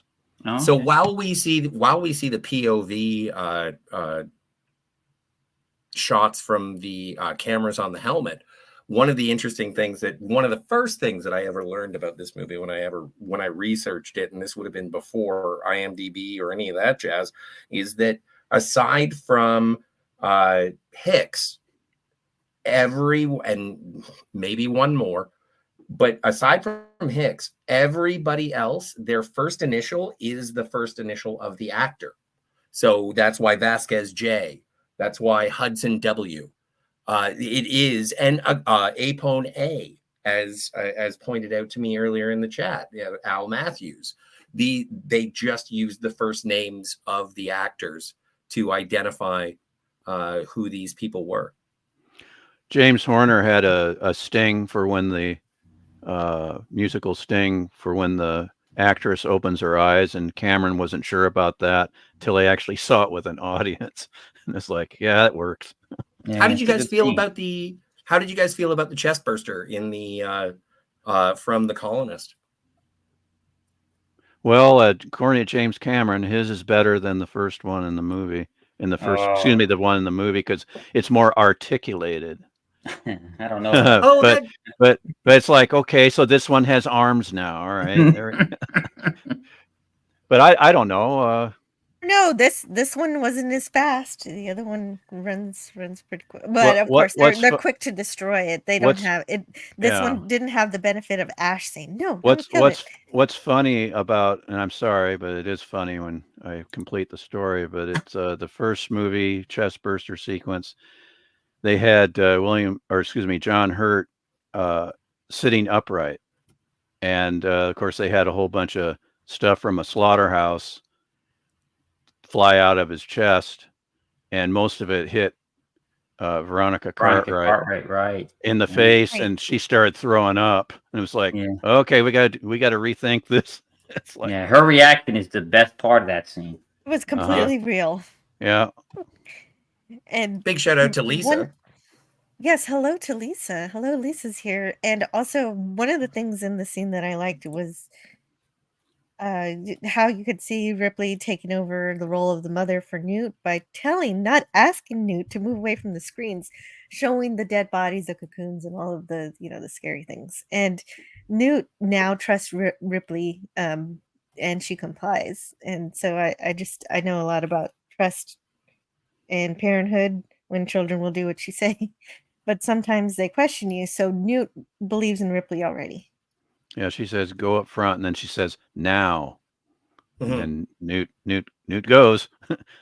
Don't want to argue with Ripley. Maybe these things don't show up on infrared at all. Yeah, they aren't, because she's canistered. They sometimes they do, sometimes they don't. Yeah, sometimes it's a hamster. I say that because my friend back in junior high school had this poster of a Star Trek poster, and they had one frame of Sulu's control panel shorting out from City on the Edge of Forever, and in the midst of the sparks, the German word canister. So I sometimes say that arbitrarily. I'm sorry. But no, it's cool. I'd never heard the word before. That's all. I was curious. It's like usually I say it when something blows up, but if someone gets grabbed by an alien, I guess. Who's firing? Drake and Vasquez. They're being badass with their guns. Yeah, they are. He's losing it already. Yeah. Well, he's losing it because after they killed the chest burster, the rest of the aliens are clued into where they are, and so they're all. And really, the deal too is that it's almost certainly the gunfire in this scene that initiates the sequence that eventually sets off the reactor. So, not a good idea to be shooting in this scenario. Well, yeah, we covered that just a minute ago. Well, and there is some contention. Supposedly the dropship is what I thought it was a dropship too. Yeah, it is. I thought it was the gunfire, but it's expressly said it's the other way. It's literally said in the dialogue that it was. In Bishop the dialogue says, of the special edition, the extended edition. No, the theatrical as well. Bishop says I think it's theatrical, that it was inevitable after the ship crashed into the processor that it would eventually explode. I do want to welcome to the panel a friend of the show and friend of mine, just in time to hear me do a Xeno Cat. Thank you, Cat. Thank you for being here. How are you? Hey, Xeno Cat. Thanks. Welcome. Yes, welcome. Hey, welcome, Xeno Cat. Thank you. And so, anytime anyone new joins the panel, Xeno they've Cat. got to tell us. That's so gross. They've got to tell us about.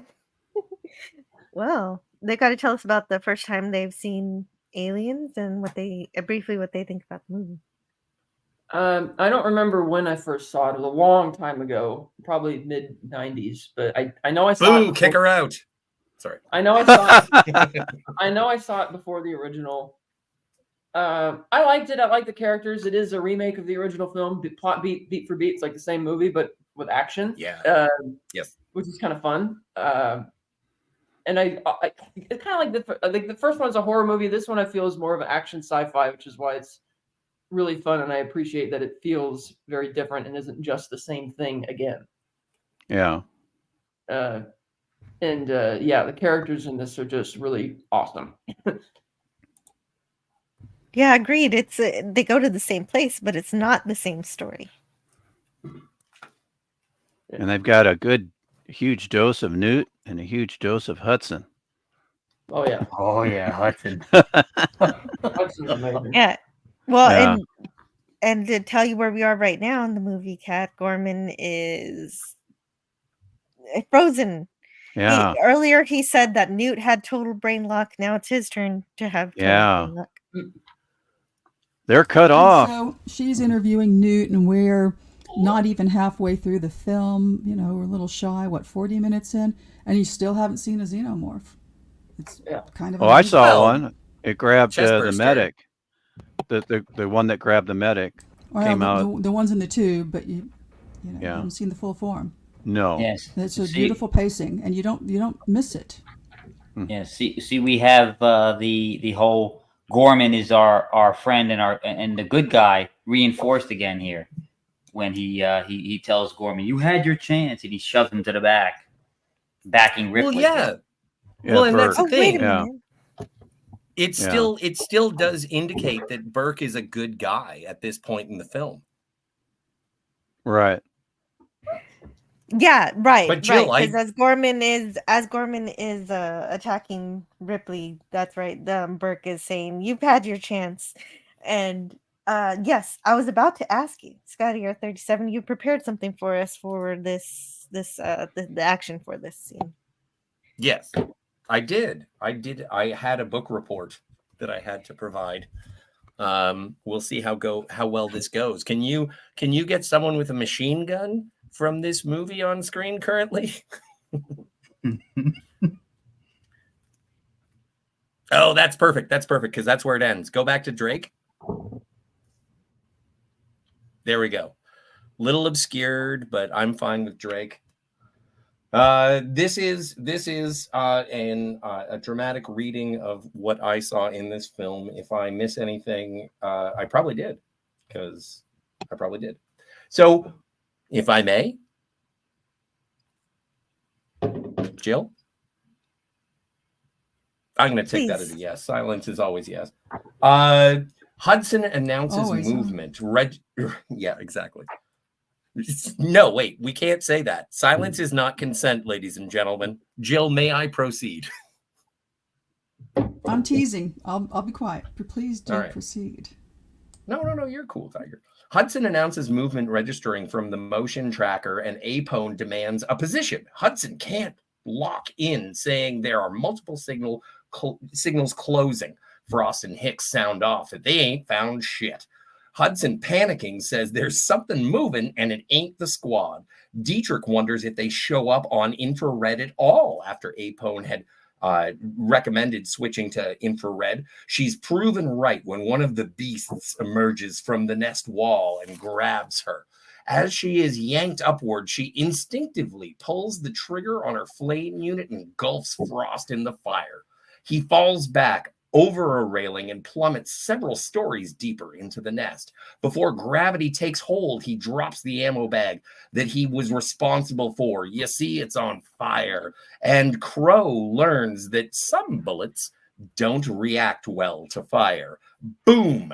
Chaos. No common unification as the squad attempts to account for downed comrades. Wierzbowski is heard screaming as he is apparently dragged away by another big nasty. Hicks calls to him with only more screams replying. Then Vasquez and Drake disobey orders in a destructive and futile attempt to survive with their smart guns. Apone tries to communicate while Hudson exclaims, "The Xenos are coming out of the goddamn walls." Static, garbled communications, a cacophony of smart gun fire and screams. Gorman in the APC tries to issue orders like a customer service rep on his first day. From above, an alien hauls off Apone, who lets loose a blood-curdling scream. With Apone gone, nobody is in charge. Panic and chaos. Ripley steps up. She tries to do what Gorman can't, rescue the team. Through the APC monitor, we vaguely see the squad fight for survival. Gorman is a puddle. Ripley is resolute and starts up the APC to get anyone who is left. She secures Newt and gets her motor running. Gorman is pissed, but fuck Gorman. The APC winds through the corridors at the atmosphere processor as Hicks and Hudson, Drake and Vasquez lay down defensive fire in terrified retreat. The APC plows through a wall of alien resin and metal. Hicks carries a wounded Hudson while Drake fires the remainder of his smart gun ammo. He switches to his incinerator. Too late. Hicks and Hudson get into the APC. Vasquez joins them with Drake, the last Marine out of the APC, a big chap, emerges behind him. Vasquez blasts the monster, only to have a torrent of acid blood bathe Drake in death. He discharges his flame at the APC. Fire and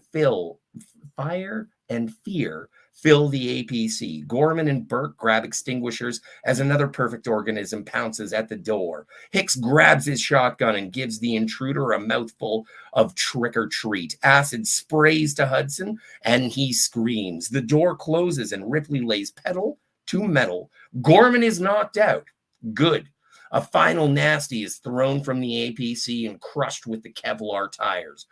Boom! Ripley takes the tank through another wall, and our heroes are clear. You may clap. Ray. Well written, well read.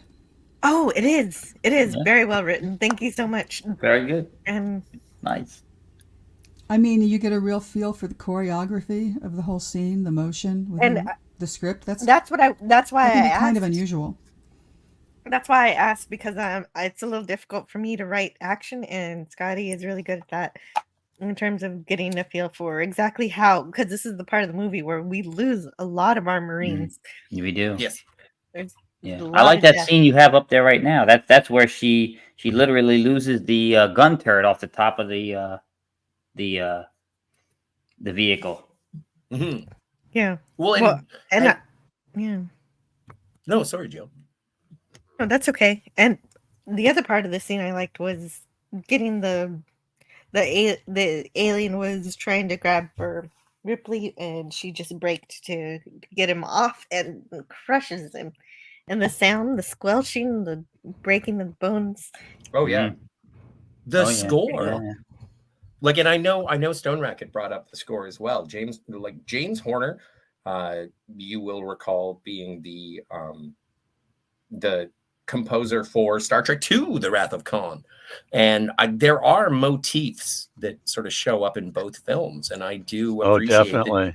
That James Horner is one of the, from the 1980s, he is one of those people who scored sequels nearly perfectly. And you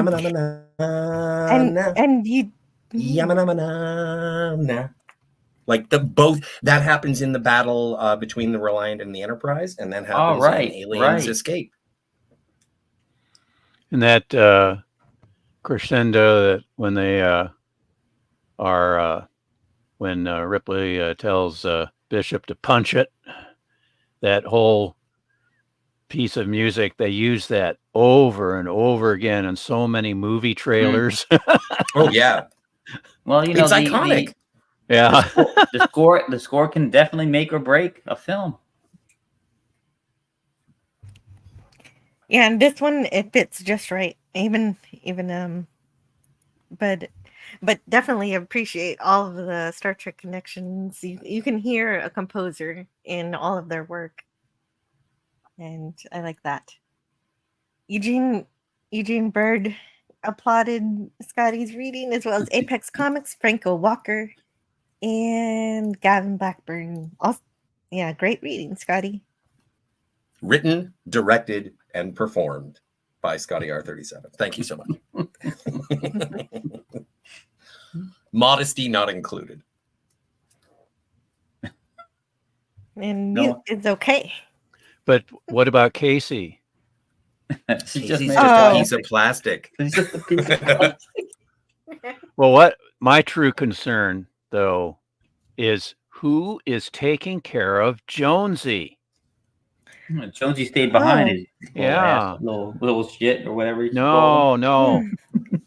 He's Oh, a good see, ginger kitty. You see, that's your big question. My big question hanging in the air right now, which I could ask Jill, is just exactly how does one define pendejo?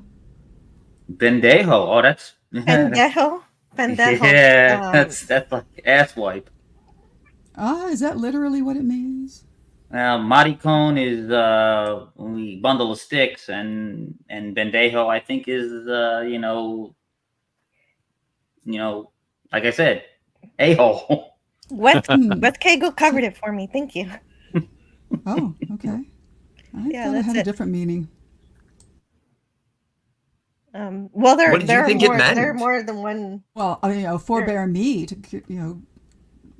correct No, somebody I who's want- Hispanic. I'm not going to go there.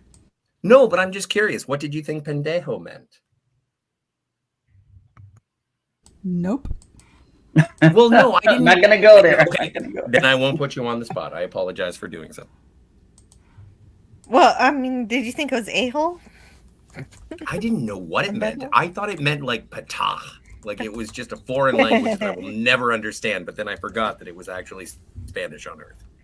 I think you could say it's asshole also, right? I mean, that would be it'd be accurate. As accurate as idiot. Yeah, not exactly, but it's close. Okay, not exactly. Okay. Moises says the one dialogue that me and Hicks said when it is time to write. I liked how he said, "Eat this," as that I thought of it after seeing it. I do like that. That is a hero moment for Hicks, and it almost solidifies him as being, he's better than Hudson. I love Hudson, but Hicks is better. Yeah, that got a big laugh. That was opening night when I saw it. That got a big laugh out of my friend. Yeah. No, I agree with Scotty though. Hicks is definitely better than Hudson. Listen, I see myself as Hicks, but I know I'm Hudson. Yeah, man. Exactly. That is a perfect way to say it. And you know what the worst part is that I actually think I'm Wierzbowski. I aspire to be Hicks, but I know deep down in my heart, game over, man. Game over. Yeah. But Hudson still goes out, like a man, though. Yeah, that's right. He goes out like a trooper. True story. Hey, you want this? Oh, you want some? Yeah. And then it was Michael Biehn who asked Cameron, he says, you just have he just had Hudson pulled down, and Michael Biehn said no, Hicks should go after and try to save him.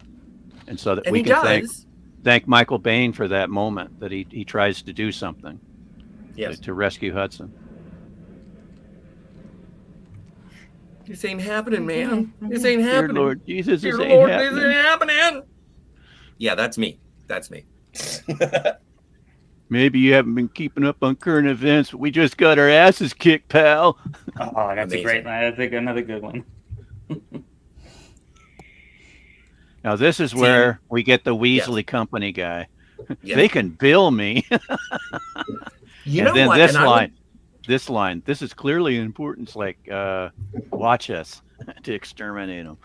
But this is also something that was sort of set up earlier in it. And I'm a big fan in terms of narrative storytelling, in terms of setup and payoff, is that when the cracks in Burke start are when they're going over in the dropship and Burke is like, oh, it's an atmosphere processor. And, we make those, by the way. And he's showing some pride in Wayland Yutani. And it's like, it's completely irrelevant. What do you want me to do? Buy an atmosphere processor? You're being such a jerk. It doesn't matter to what we're doing. And it is just dropping him back to being the salesman, and then him paying attention to the cost of the installation is like, a lot of people died, and we are dealing with an insurmountable threat. So maybe money doesn't matter. And I love that this is one of those movies that instilled upon me a distrust of corporate mentality and corporate elevation. It's like, well, that costs a lot of money. And I was like, yeah, well, there's a lot of things that cost a lot of money and not all of them were good.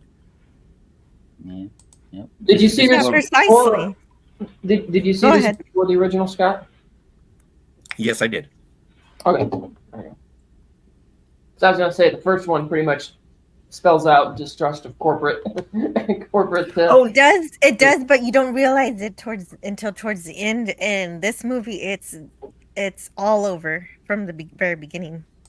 Well, and Kat, it's more of an abstract because you learn that through an email as opposed to here where you actually have a representative of Weyland-Yutani being like, you know what, we do have to protect our interests, even though there is a human cost. Burke doesn't care about the human cost. He cares about the financial value, which is also a callback just to the beginning of this film, where it's like however many adjusted dollars for the destruction of the Nostromo. Right. And this is where we first see the mask coming off of Burke. Yep. Yes, right. He's showing his true colors, and Hicks is in. Ripley points out that Hicks is commanding officer, and this is a military operation, so he gets to side with Ripley. With Ripley, I say we take off and nuke the entire site from orbit. It's the only way to be sure. And he Yes. quotes her exactly. I like that look between them. It's a really beautiful character definition because you get that scenario where you're in a planning group with people and you say something that's a good idea, but everybody's talking and move on. And then the alpha in the group will repeat your idea word for word as if it was yours and frequently just steal it. But in this situation, he actually does make eye contact while he's saying it. So it's super hot. It's so super satisfying, even though you know what really happens. Like what happens next is not. Yeah, it doesn't go well. No, it doesn't. It still feels good to have that character moment. Now, people, if you're anywhere and you accidentally, your hand gets into a bunch of goo, run. There's aliens about. Exactly. Well, it's Spunkmeyer.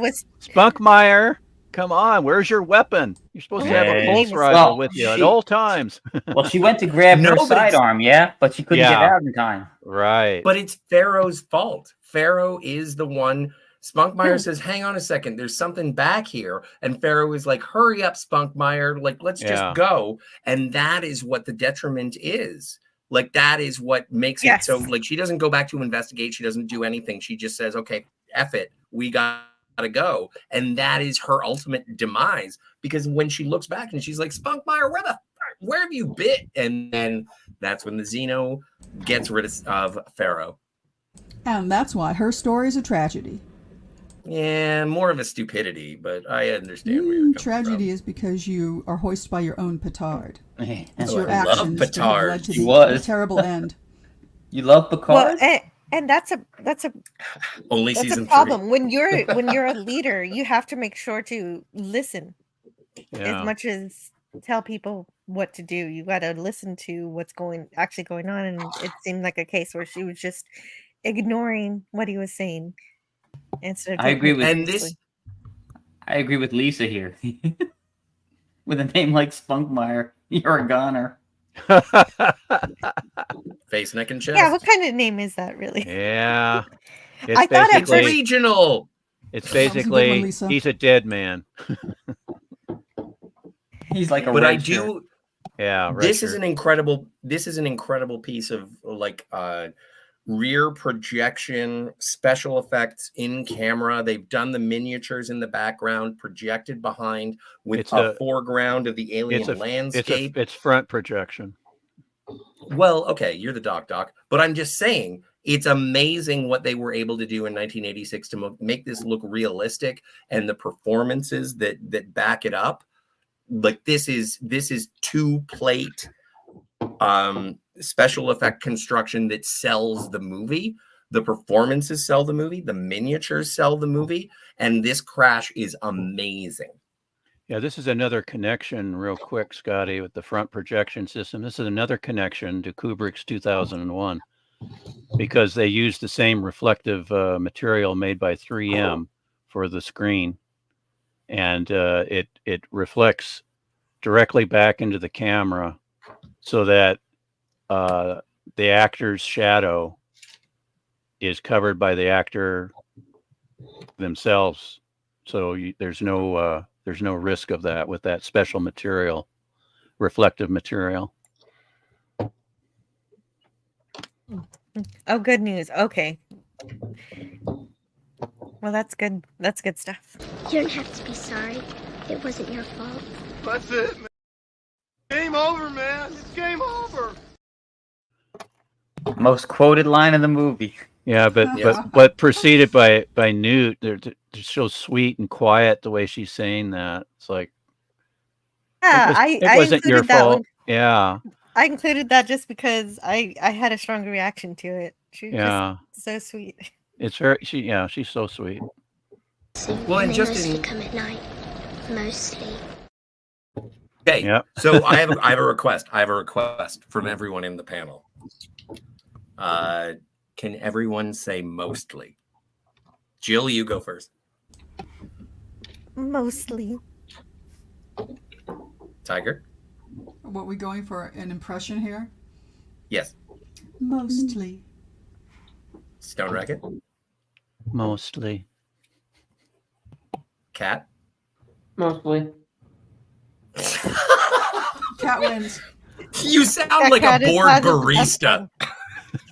Hey, this is your game. Be polite. She fulfilled the request. She did fulfill the request. And then Wes Cagle. Mostly. See, that's the best Wes one really so wins. far. I can't You top got that that. O going. Mostly. But I thought we are supposed to say it like Newt. Yeah. And You you did. did. You got that O going. Failed, sir. No, I get didn't. Nothing. I get the silver No, I'm just medal. fuck- No, I'm just messing with you. God, if you can work in a Gene Wilder reference, that's always king. That's awesome. I try. Moistly, says Eugene Burke. Oh no! Look what you've done. This is where you led us, Scotty, with your stupid game. Gavin likes Stone Racket's interpretation. Thank you, Gavin. Mostly. Stop it. I will. Well, there's only one more impression that I'm going to do later on because it's my favorite swear of all. Only one? Only one. Maybe 7. Yeah. 1 or 7. Another somewhere cool thing, between 1 and 7. Yes. Another cool thing in the extended cut is those robot guns. Let's hear it for robot guns. Yes, Sentry I was gun. exactly thinking the same thing, Stone Racket. That's one of there's like 4 scenes that are key in those extended movies and the extended part. The scene with Newt and her family, the scene where they interrogate Ripley is extended. The scene where she learns about her daughter. Right. And the scene where they set up and demonstrate, and then you actually get to see the guns firing on the aliens. Yeah. I was so taken aback by that when I finally got to see it. That's one thing. Happy. That's one thing when I asked earlier, how many aliens are there? 157.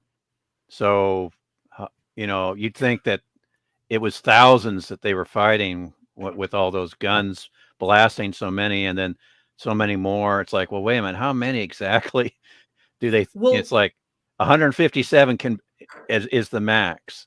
Yet it seems like there's a couple thousand there. Well, but I do have a question because they talk about in the scenes, they're like, well, we have to take into account colonists and livestock. They do mention livestock. So it might be more than 157. This is true. We learned that the aliens can breed with a dog and right. But the thing is, and ox. Right. It takes on the form of that animal. All the aliens we see in the movie are humanoid. That's true. Well, interesting perspective on that. I never considered Well, they have the how. doggy xenomorphs in Alien 3. Yeah, Alien 3. Interesting. Okay. Hey, I Daniel's don't know, Hot maybe Topics is here. maybe these aliens just didn't want to be livestock. Yeah, they did. aliens. And cow. Can you imagine a cow alien? Well, you don't have Well, I to do think imagine you it. It was start in with Alien the top 3. of the food chain and work your way down. There was It was in Alien 3. I don't remember that. I just remember the dog. No, the assembly cut, instead of it being a dog, it was an oxen. Yeah, I've only saw that movie once in the theater, and that's enough for me. Why don't you put her in charge? Affirmative. Affirmative. Yeah, it's welcome like Affirmative. Affirmative. 17 Nice. days. We're not going to last 17 hours. Hudson, this little girl lasted longer than that with no weapons and no training. Why don't you put her in charge? Well, I like it because Ripley grounds Hudson to remind him that he's valuable and that right now Yeah. she needs his help. Yeah. Effectively, Yeah. Exactly. and Great so I think leadership ability. Gets Hudson focused on something. right. She's not just providing, direction for Newt. Now she's providing direction for Hudson too. She Yeah, that also 180 manages is to tell him huge, too. successfully to relax. In my experience, anytime somebody says to me, relax, I do exactly the opposite. Yeah. It worked for Hudson because, I mean, it was a complete 180 for that guy. I mean, he went from losing his mind to laser focused. Yeah, she gave him somewhere to focus. In terms of the characters, I think that's incredible through this movie, this film. I would call it a film. That they start off being like, we are introduced at the Weyland-Yutani briefing or debriefing, and it's like, you're crazy, you don't know what you're talking about. And then the Marines are dismissive about it's like, it's another bug hunt, whatever, we can take care of it. And then when they are finally confronted, then it's like, okay, we will listen to the most experienced member of this team, this squad. And everyone starts being like, you have the most experience with the xenomorph. So yeah, we're going to listen to you. So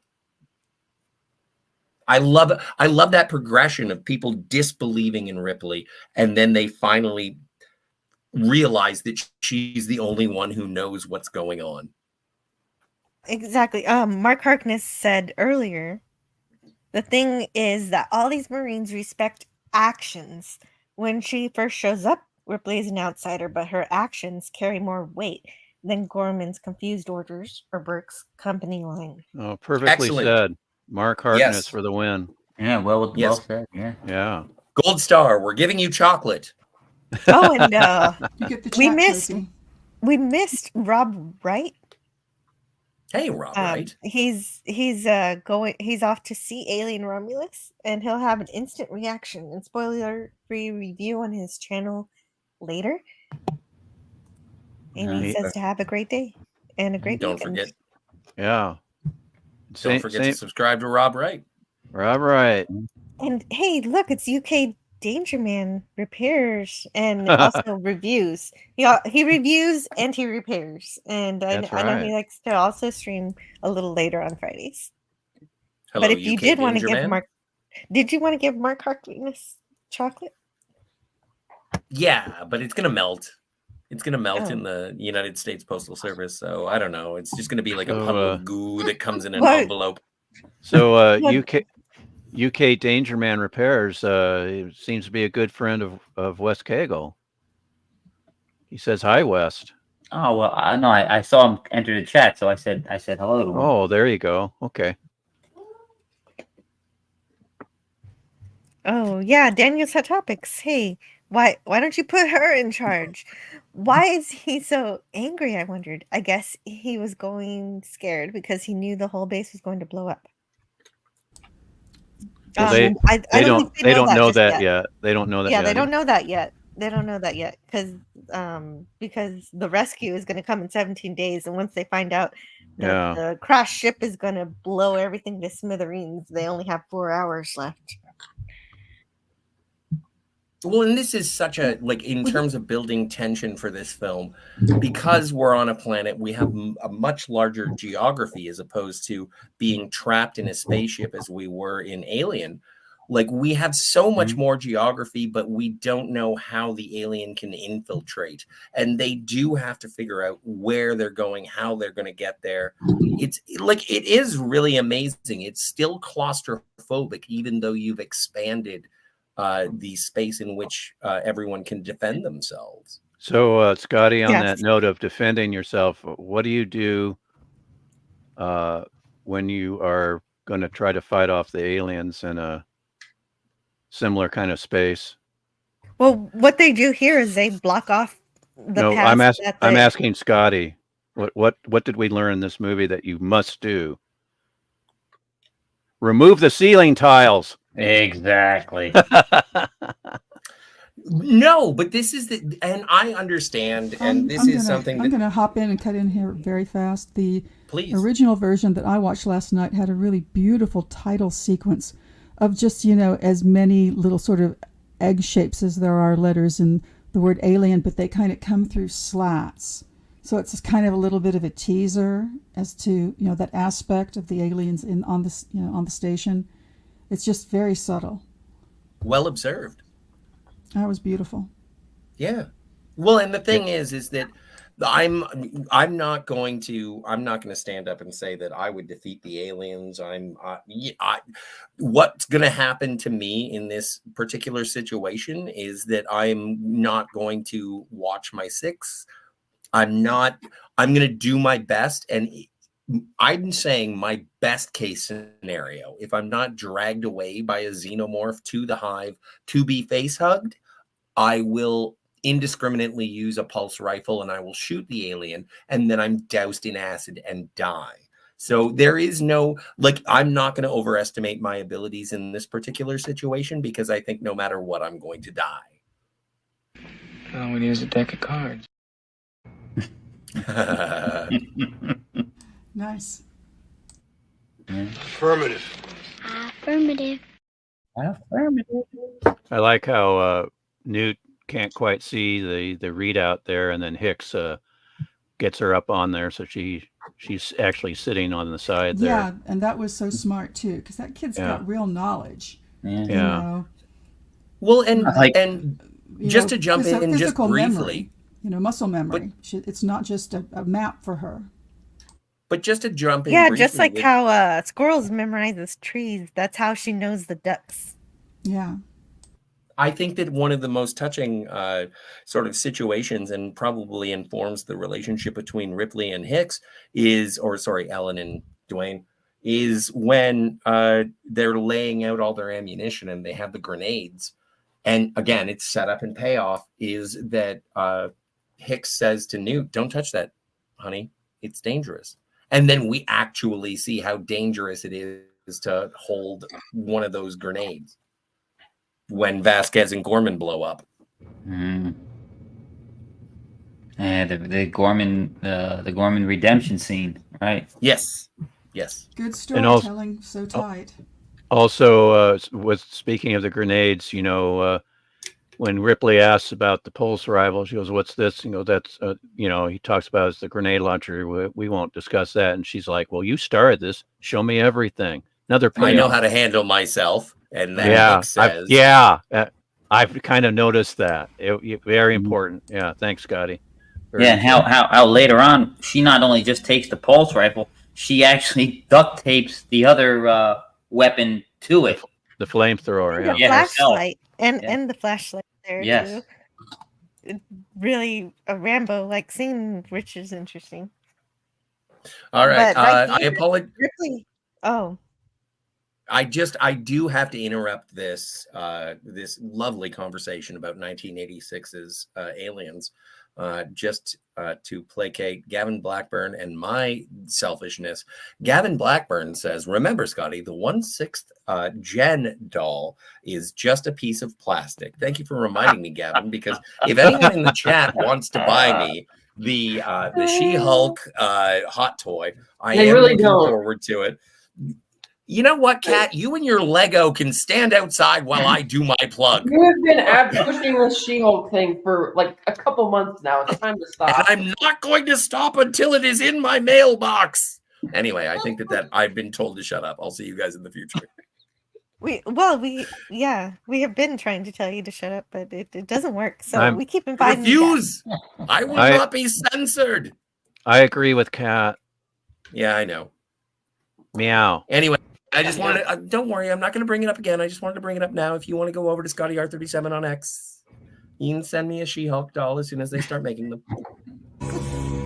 Sir, I know this may finish me as an acting ensign, but shut up, Wesley. Best Picard line ever. I hate you guys. Okay, so but I do have a time limit here. Ripley is putting Newt to bed and finding Newt is more prescient than she suspected, knowing Casey's just plastic, like Gavin just said. That the monsters, the existence of monsters, questioning why adults say they don't exist, and also knowing after just hearing Ripley talk about her daughter, knowing that she's dead when she said she's gone, and that the monster's method of having babies seems to mock human birth. Like, this kid knows everything. And Ripley tells her, I'm not going to leave you, Newt. And she means it. Yeah. But when she's asking about the monsters, what is Ripley's reply? When she says it's usually true. It's mostly true. Mostly. Sorry. Mostly. Okay.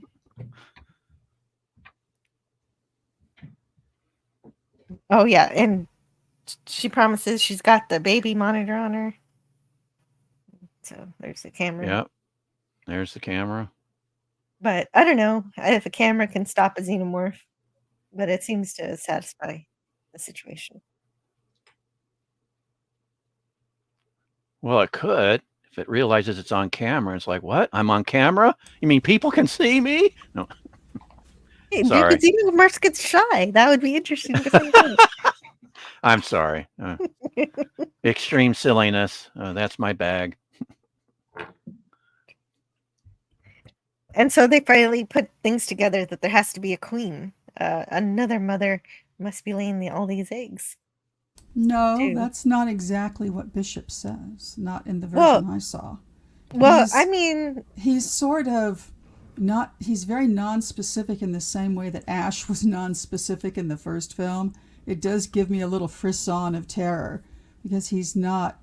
He just says something like we haven't seen before. He doesn't postulate on it being a queen or size, or he just sort of keeps the information data load very minimal, which again makes me suspicious of him. Oh yeah, definitely. Yeah, there are lots of points in this movie where you think he's going to say, "I'm still collating." Yeah. Yeah. Well, it kind of actually contradicts. It doesn't. They don't necessarily have to have had a queen. I mean, if you remember, John Hurt's character said that there were thousands of eggs in that derelict spacecraft, so they could have just brought the eggs with them. Oh, right. Especially since the company is behind it, they can plant. Well, as far as the derelict spaceship, whatever burst out of the alien pilot was the queen alien that laid the eggs, and then she died off. That's my theory, but I don't know. But I am just basically explaining everybody's reaction to this coming together and figuring out that there is a queen, because that's what they do in the scene. I'm not speaking out of turn. It's what Hudson and everybody talk about. And this is from the special edition, right? Because I don't remember this at all. Oh, then I guess it must be, if you don't remember it.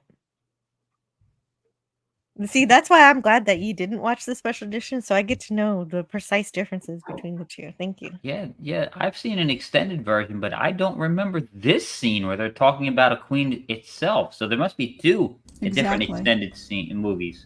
Huh. Did I get the wrong one? I don't know. I just never seen this scene. I gotta say, there was confusion to my mind as to whether there was a special edition or an extended edition or a special extended edition. Oh man, just like how Star Trek, the motion picture has a special edition. Well, as far as what I remember, Jill, different the editions. first time I saw the extended God. edition, I remember this dialogue scene, so that helps. Okay. Okay, yes it does, thank you. But also we find out Burke is responsible We made for a all the bad people who are call. dead. We made a bad call, Ripley. I just made a boo-boo. Yeah, these people are dead. Sounds like the U.S. government. Yeah, For him, the way he says it, it's hardly an more than an inconvenience. yeah.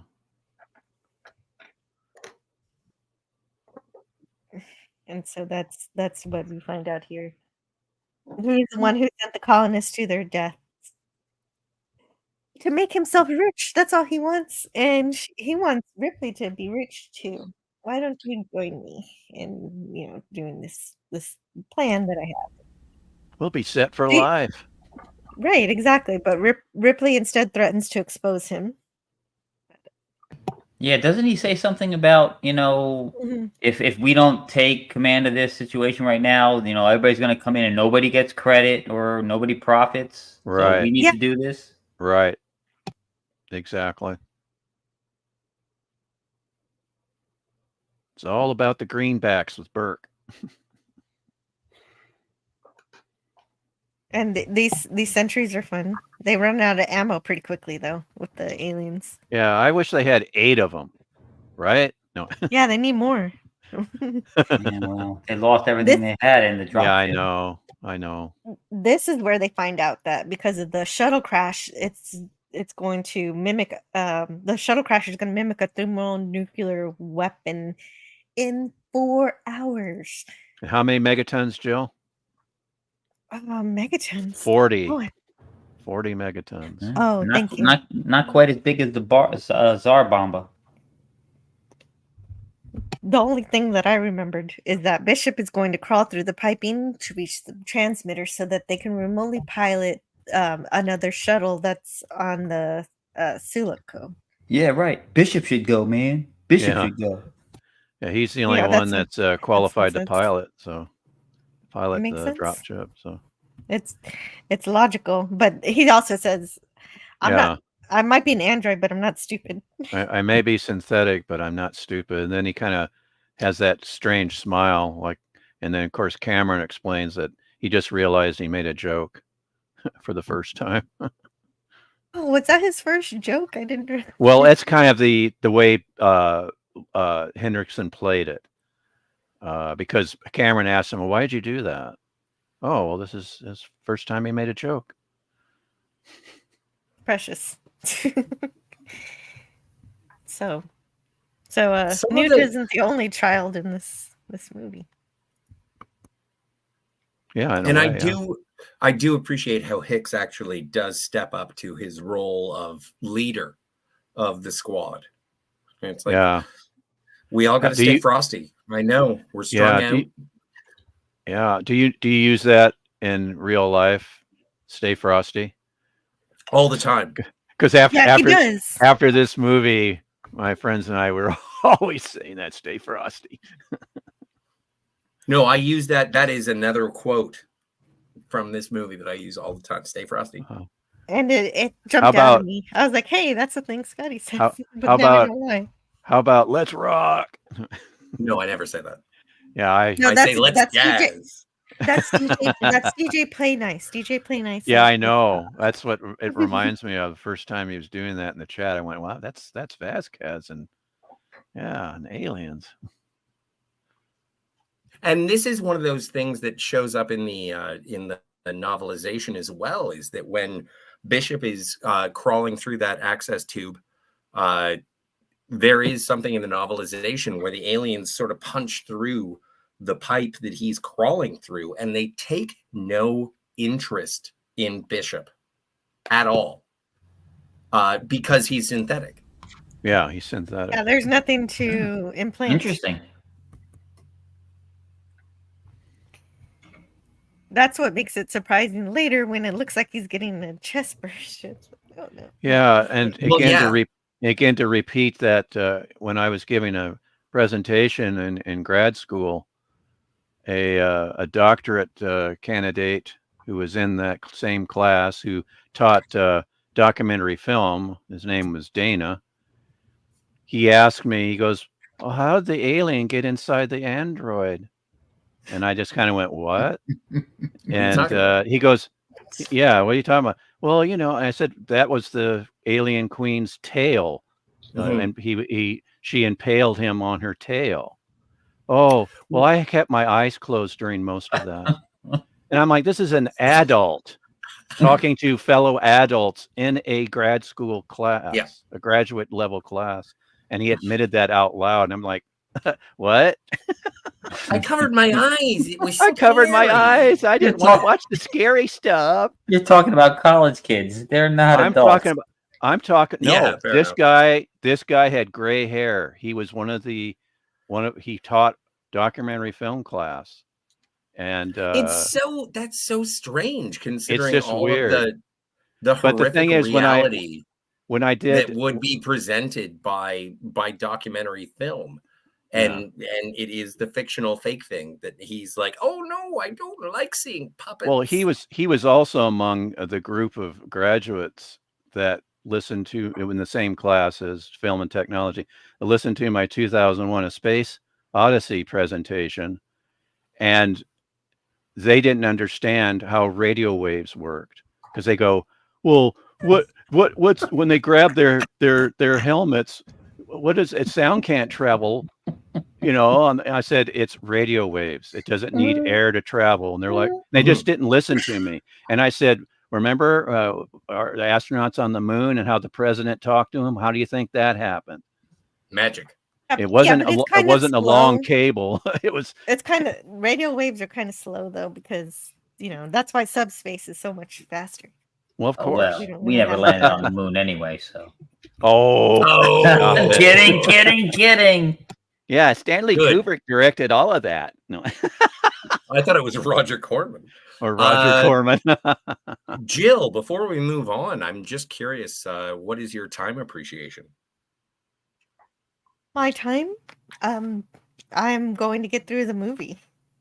Okay. Yeah, let's get through this sucker. I got, I would say 25 minutes. 24. This is okay. So I am, and I've mentioned this before, I am terrified of face huggers. I think that they are the scariest monster in the history. You love face huggers. No, I don't love them. Somebody took Ripley's gun. The way you talked about that trailer for Prometheus is like you were in love with those face huggers. Well, I'm in love with the face huggers because I want to see, and this is sort of dovetailing into Romulus, is that I am terrified of them. I've had a fear of like getting into a shower and then looking up into a corner and seeing a face hugger that is going to, hug my face. And I think that this scene is so terrifying in the way that the entrapment, the no place to go. But just remember, Scotty, you relentlessly trying to rape your face. Just remember, Scotty, what James Cameron called these face huggers. They're like rubber chickens. I thought he called them Harvey Weinsteins. Oh,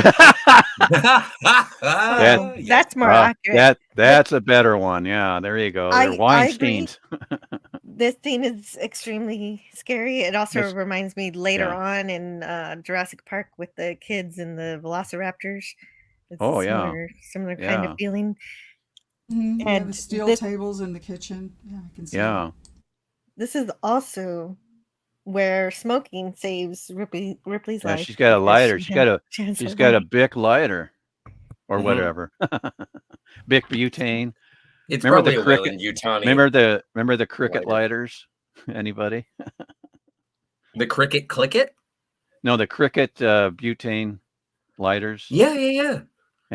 And this is so like, and again, we get Carrie Henn's beautiful, terrified scream while but she's not useless because she slams the table against the facehugger tail, like right there. For sure. There you go. For sure, but it's also like the face hugger creeps up behind her, and like the tension of this, and then everyone literally being behind Ripley in terms of, oh, what's been going on? We've got a fire in Med Lab, and Burke is. This is when Tiger that I was just like, you know what? Fuck you, Burke. Fuck you. It doesn't he turn the monitors off? I am just completely enwrapped of the idea of tiny Scotty with his little suit and tie on, and thinking that guy was the hero and that's the person to be. I feel its reverberations to this day. But I thought he was going to be. I thought he was going to be a supportive comedic sidekick for the first. But Scotty, half of the movie. Scotty, just like Wes Cagle said, didn't you turn against him once you saw him turn the monitor off? Yes. I did. That's the first time that. Yeah, that's like no, not the first time. Not the first time is because the reason that Ripley turns against Burke is because it's like I saw the order signed Burke Carter J. Right. There you go. Right. Like that's where I turned against him, and then this just solidified it. Yeah, I forgot. That's what you said earlier. Not only does she find out that Burke killed all those people, but also that she's going to call him out on it to everybody. Mm-hmm. She's not going to be quiet about it, and so that's what gets Burke to decide. Okay, I know a way to get the specimens back to Earth now. Eugene Bird in the chat with a super chat for $9.99 says hashtag horny for Sigourney, which by the way is the name of my first album. But closing my eyes for scary scenes. Yeah.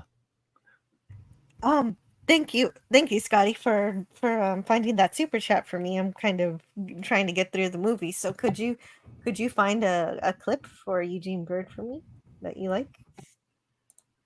Yes. You keep going. I'll find out more. Definitely. Closing your eyes for scary scenes.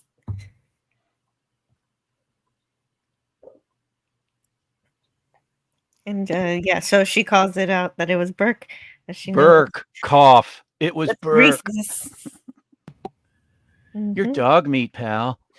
Or dog meat, man.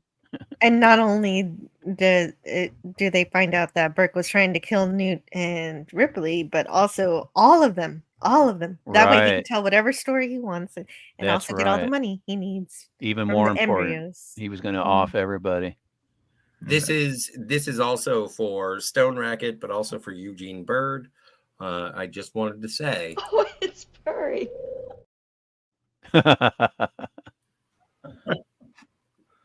This unit is different. It is well ordered. You know what? I was going for my triple, but it turned out it was my cat. But here's my triple. Nice. Tribbles. So that's a problem with having a triple and a cat. Sometimes you mix them up when you're not paying attention.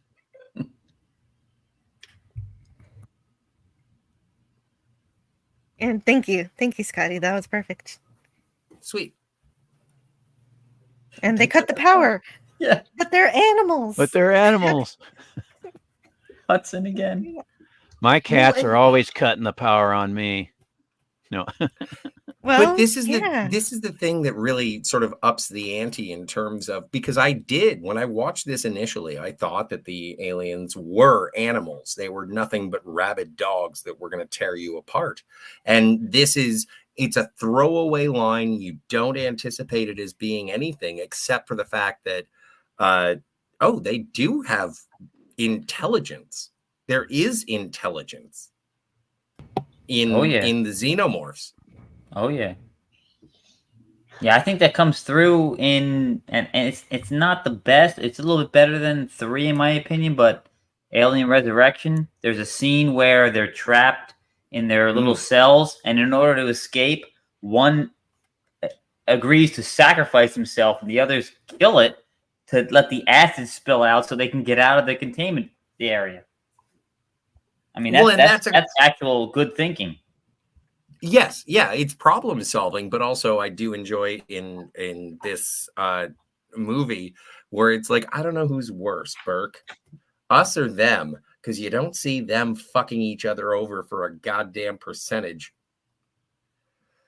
And also because we're now in the defense of operations, there is a point where my favorite swear word of all time, and I do say that it is a single word, Hudson says, you know what? I think I say we should grease this rat fuck son of a bitch right now.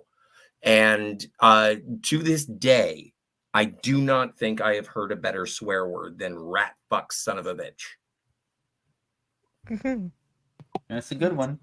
It's perfect for the moment. Definitely, that is exactly what he is. Well, isn't rat fuck a Canadian? Oh yeah, no, we get it at A&W all the time. Oh, I thought it was a Canadian. Can I have a rat fuck burger? Yeah. Yes. Because the first time I heard that was in Caddyshack, and that was filmed in Canada.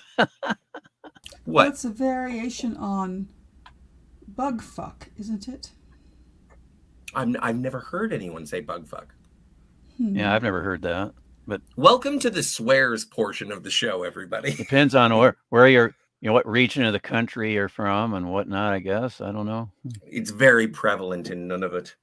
People say rat fuck all the time, or bug fuck. Well, yeah, whichever animal you want to attach to the word. Oh, my personal favorite is bad F. That's the one I like the best. Okay. Anyway, we now return to our regularly scheduled program. Anyway, Newt is flying through the corridor, not the corridors, the ducts, and everybody's following except for the people who can't follow because they're going to sacrifice themselves because they can't defeat the aliens. So might as well blow them to hell. Well, and also it does bring me back. Remember the wheel that she was just walking over? I am reminded of Galaxy Quest when Sigourney Weaver says, "Whoever wrote this episode should die." There you go. There's Who put this here? Yeah. And just to quickly repeat what I said in an earlier stream. This episode should die! To quickly repeat what I said in an earlier stream on Jill's channel, Carrie Henn kept flubbing this scene where she has to slide down the ventilation duct because she loved sliding down that. That went some 300 feet, I think.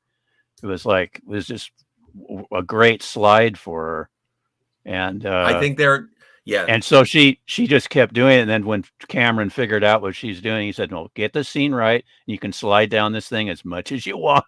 Yeah, because like the first time she did it, she was like, "Wee." Yeah, wee. Yes, I mean that's just such a little kid thing to be doing, but it's just awesome. Yeah, this scene they showed in the trailer for the film, actually, with the alien raising behind Newt out of the water. Right there. They actually showed that in the trailer, and I don't know what movie that my mother and my older sister were at, but they were like, "We are not going to see that movie. That looks too scary." Of course, I was like, "Oh, it's awesome! It's awesome!" It's scary, but it's awesome. The performance by Sigourney Weaver when Hicks is trying to pull away Ripley, and it's like, they don't kill you, and she's so devastated, and she wants to go back and find Newt. Yeah, I agree with Kat in terms of how Newt becomes Jones from Alien. That she goes back to rescue Newt, and it is the same thing. There is beat for beat comparisons between Alien and Aliens. Yeah, very good. Very good. Yeah. You mean Jonesy? Yeah. Whatever, I don't care. I always said are correct. Jonesy nearly gets Ripley killed in the first film. I'm like, Jesus, it's a cat, man. I know you love the cat, but you're gonna get It's a yourself kitty. killed. Got to save the kitty. And I have to admit that I was taken aback when I saw that grinning alien looking at Jonesy and its carrier. Yeah. I was like, oh no, don't do anything to the cat. Oh, you And that, sound like such a milquetoast. My God, I went to a drive-in with a lady, and she was a big dog person, and it was John Wick 3, and so Halle Berry shows up with two dogs, and the girl that I was watching the movie with said, "I hope they don't kill the dogs," and I was like, "Have you seen a John Wick movie? It's their bread and butter is killing the dogs. Actually, calm down." I completely disagree with that. Okay, please. Yeah, that's not the case. But yeah, there are actually two literary conventions that, you know, a lot of authors use in their written work. And one of them is kill the dog, and the other one is save the cat. The first one means that you set up a secondary character that's very charismatic that your reader likes, and then you kill that person in order to establish that your bad guy is really bad. And then save the cat is just, again, as a literary device where the character literally saves a cat to show, you know, just how honorable they are, how decent of a person they are. So, and I don't know if that they actually literally use that as a whole, I mean, an actual thing. It's something that really happens within the context of the movie, saving the cat. Yeah, Chico, it's kind of my hilarious. cat Chico is here. I don't know if you heard him meowing earlier, but Chico concurs. Chico concurs, Tiger Stripes. Save the cat.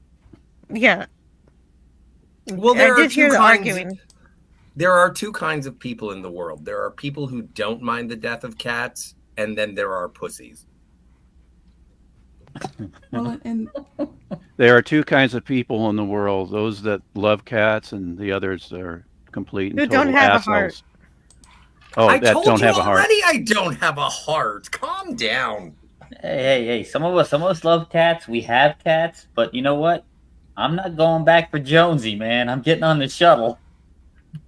I don't know. Well, I would go back. Ripley made I the would right go choice back for putting her my. in the carrier. You know Eddie from Frasier? If I were on a spaceship with Eddie from Frasier, I would go back for Eddie. Well, yeah. Jack Russell Terriers are cool. They are. The Alien Queen.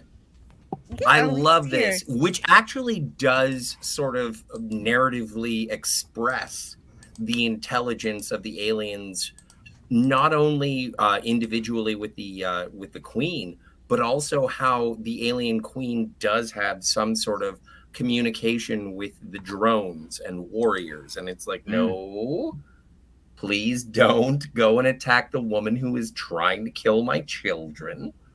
And then Yes, when one of the go ahead. eggs opens, that's a Yes. setup and payoff in terms of the Alien Queen has control over her drones. And when one of the eggs opens up, it is somewhat implied that that is under the control of the Alien Queen.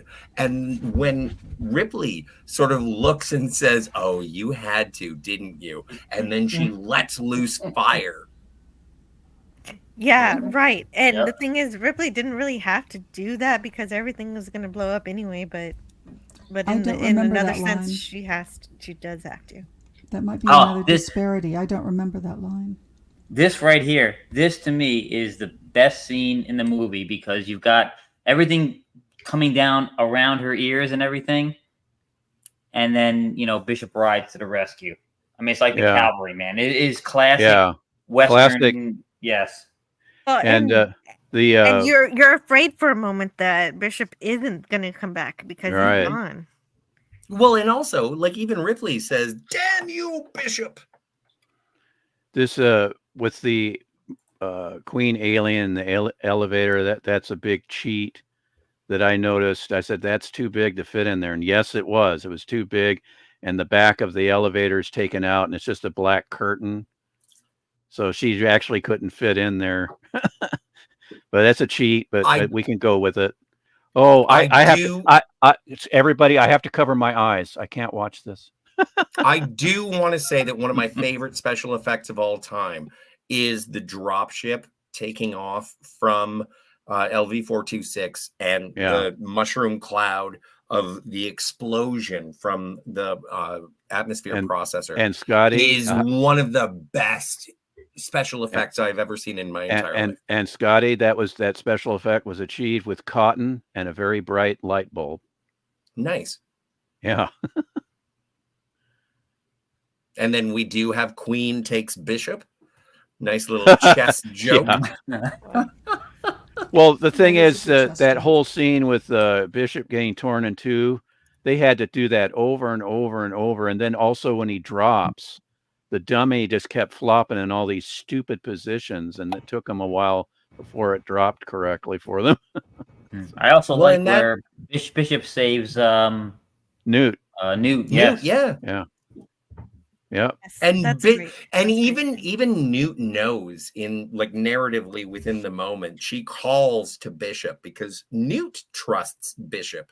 Yeah. Because just previously to this entire horrific situation with the destruction of Bishop, just before that, Ripley was like, you did good, Bishop. And we finally get over that prejudice towards artificial people from Ripley. Ripley grows to learn to accept the technology that is grown around her, even though initially she was betrayed by that technology. Yes, sympathy for the android, but not for the alien. No. Get away from her, you bitch! Here we are. The power loader.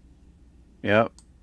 And look at those beautiful Queen alien teeth.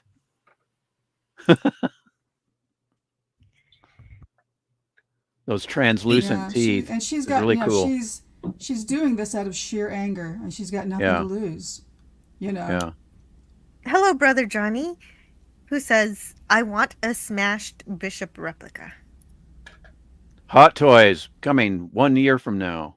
Smash. Well, and Brother Johnny, I hate to say you, it exists, but hashtag milk not included. Oh, okay. Yeah. See, the milk part, that's the messy part.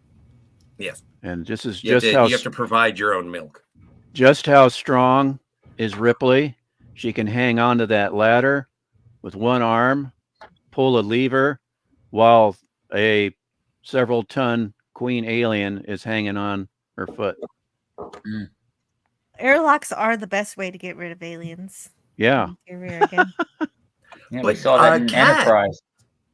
But Kat, I think that this is another one of those things. I think you and I agree in terms of it being a beat for beat remake of the original. Is how does Ripley get rid of the alien in the first movie? Blows out the airlock. Well, that doesn't work. How do we do it here? Well, the thing is, she blows it out the airlock, but it doesn't work because the alien grabs onto the doorway. Then she has that bolt gun, and it was the bolt gun that was the final. Yeah. Actually, when she hits the thrusters, it finally. Right. It starts crawling into the. That's right. You're correct. She did that in the first one too, and she fires the bolt gun at it, and that's why it gets stuck when it gets sucked out the airlock and the doors close. Right. What? Right. And then she deep fries it. Yeah, because it grabs the doorway, and it grabs the doorway, and so she shoots it with the bolt gun, and then that blast it out, and then then the bolt gun, she loses the bolt gun. It she gets jammed, and then that the harpoon acts we've all as a seen tether. it. Yeah, I was just replaying it in my mind out loud. I hope right. you don't mind. I Not don't. bad I'm sorry for yelling. Yeah, not Scott, bad. No, you're not. No, you're not, Scott. You're not. Bad. No, for a I'm not. human. No, I'm Beautiful not. Bishop. Yep, not bad for a human. Not bad for a human. Great And I line. love that. Everybody else got it before me.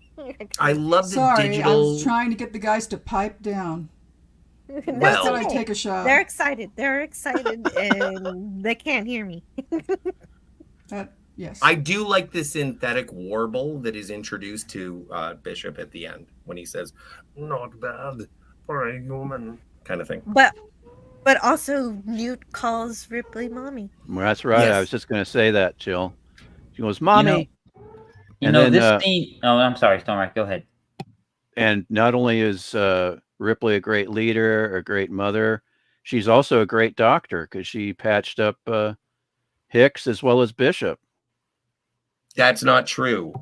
She did bring Bishop back and put him in a plastic bag, but it was Bishop who actually patched up Hicks. No, he only Yes. did preliminary stuff. The final bandaging was done by Ripley. No, Because it was Bishop. look at the bandaging before he goes into hypersleep. They're totally clean, totally different. So how does a half bishop do that? Are you saying No, that but the half bishop did it after before they went into hypersleep? Well, no, because okay, the timeline goes that Hicks gets on the drop ship, Bishop attends to his wounds, and then he goes and circles around while Ripley is doing all the amazing stuff. And then when they come back, that's when Hicks is actually bandaged. Bishop was the one but the to bandages do are all of the medical stuff. The bandages are grimy though. They're No. clean and pristine in the hypersleep chamber scene. We can agree to disagree, but I think that you're wrong. Well, you always think I'm wrong. Not always. Anyway, I didn't even today. I didn't even think about who did the doctor work. So Yeah, Ripley, she's magic. No, Magic. I think you're. Yeah, you know incorrect. that final scene where they're all getting into the hypersleep chambers. Uh-huh. Thinking about Alien 3, I'm going, well, this is their final moments. Yes.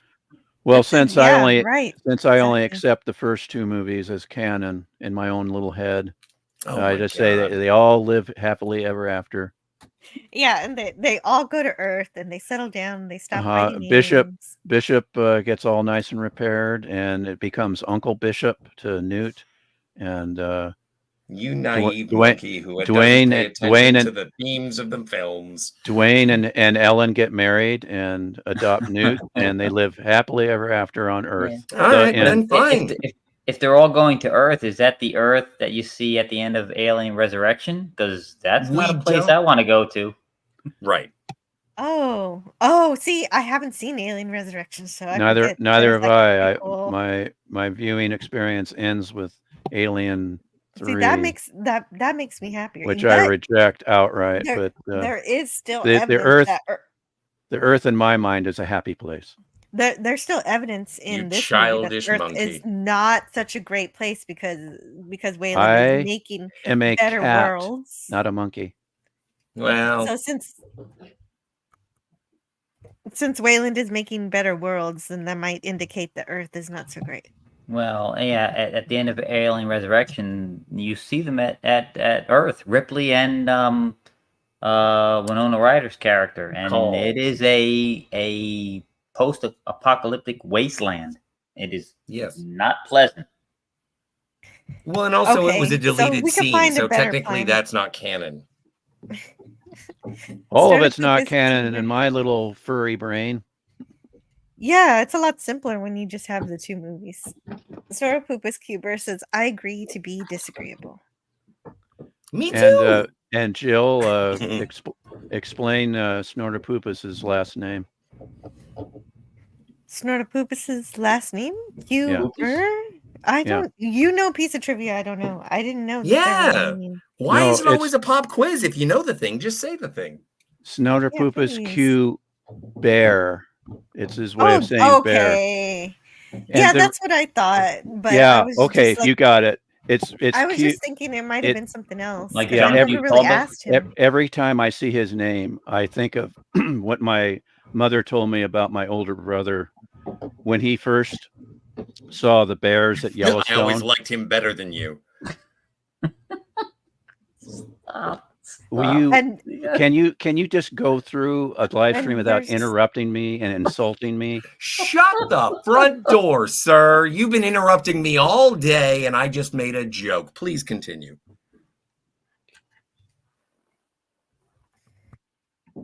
No, you're right. Okay, so it makes sense. It makes sense that his the last one is Burr, because then when he talks about his mom, he calls her Burr mom. So now the world makes a lot more sense. Thank you, Stone Racket. I thought it was just like John Q. Public, kind of thing. Right. It makes sense the second he says it. I thought about it, but it just wasn't something. As my older brother said when he saw bears for the first time at Yellowstone, "There's the Burr." Cute. Burr. Mark Harkness says, "Oh, go ahead."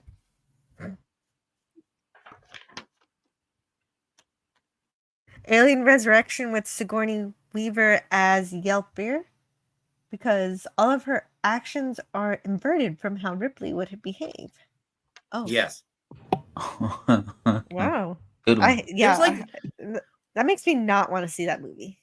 I just saw a thing, and it was like how the alien has genetic memory, and that was implied in Alien Resurrection. But I'm in no rush to review that. Yeah, it wasn't a terrible movie, but it wasn't the best. It was It's all right. 4, right? Yes. Yeah, that has a great cast, Oh, and there's some excuse really me. beautiful imagery in it. You know, I never saw it in the theater. I think I hated 3 so thoroughly. It really put me off. And I was at a friend's house, and it was on the TV, and there was this sort of isolated scene from it, and it was pretty fascinating. You know, just visually, it was Ron Perlman it was well made. It was well crafted. It didn't suck. Big ups to Dan Hedaya. Hey, hello to Sentai Ranger Donnie. I've been trying to finish this movie, so I missed you getting in here, Sentai Ranger Donnie. Glad to see you. Go Power Rangers. More phenomenal. And then he said, "I'll show you what I mean by how he found a unused, non-freezing version of 20th Century Fanfare. I use that in 2 of my past YouTube videos." I love that. Oh, cool. That is that. Go ahead. Right. The fanfare in Alien 3 was slightly tweaked. It was pretty cool. It was like there is in the final note of that, because obviously 20th Century Fox goes na na na na na na na na na, and in Alien 3 it goes na na na na na na na na na, and it's like, oh no, you're in trouble. And so I do think that is a warning at the beginning of Alien 3, especially for people who don't like it. It really does set the mood. And that can often happen with the title logos. Villain Support Channel recently had Thanos try to find the Soul Stone in John Wick's dog. Villain Support advises him to get off Earth. Hurry up, find the stones, and pray Wick is in the snapped half. That's Mark Harkness. Yeah. Wow. Mark Harkness. I would on Mark, but I'm not having any. I would love to see. John Wick kill Thanos with a pencil. Well, it just looks like that Mark is watching a channel that does some kind of crossover episodes. Oh yeah, all mashy. Mash. I sound like Ralph Wiggum when I do the 20th Century Fox. Yamanama.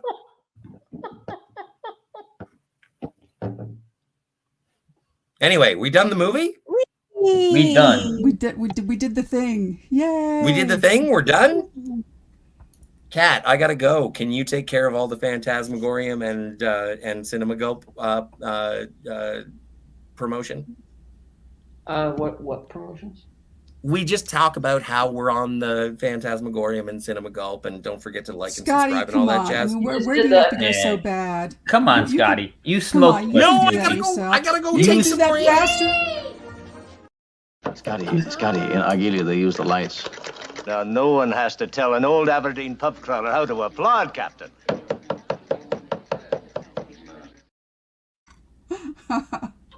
Yeah, no, I'm in pain. I gotta go take the medications and such. Go. All right, go take your medications. Thank you very much, Yes, Scotty R37, for being here. And Yeah. if you don't want to plug anything, then everybody please go follow Scotty R37 at Twitter, and he'll share the things that he wants to plug there also. Later. But thank you, and it's been such a fun time to talk. Tater, Tiger, really. you're always a treasure. Stone Racket, you are a pussy. How dare you. I do enjoy you, Wes Cagle. And Jill, as always, you're my favorite person on the internet. I'll talk to you guys in the future. Thank you so much for having me. See you later. Have a good one, Scotty. Bye, Scotty. Thank you. And speaking of which, yes, I do have to go. And I thought he'd never go. Oh, he would be totally fine if I played this. Here it goes. Thank heavens he's gone. My sentiments exactly. My sentiments exactly. Scotty knows that we care for him. Yes. Well, that's one of his favorite things, so he'll enjoy it. Yes. One of these days he'll Woo. one of these days he'll shock us all and actually behave on an entire live stream. He behaved for half of this one. Well, I don't know. I think he I've behaves. been dozing or something. Did he say something really terrible? Because I missed I think he it. behaved You know exactly me, I how he like to should. act out when that happens. No, he didn't say anything terrible today. I didn't think so Except either. for No. until he started just.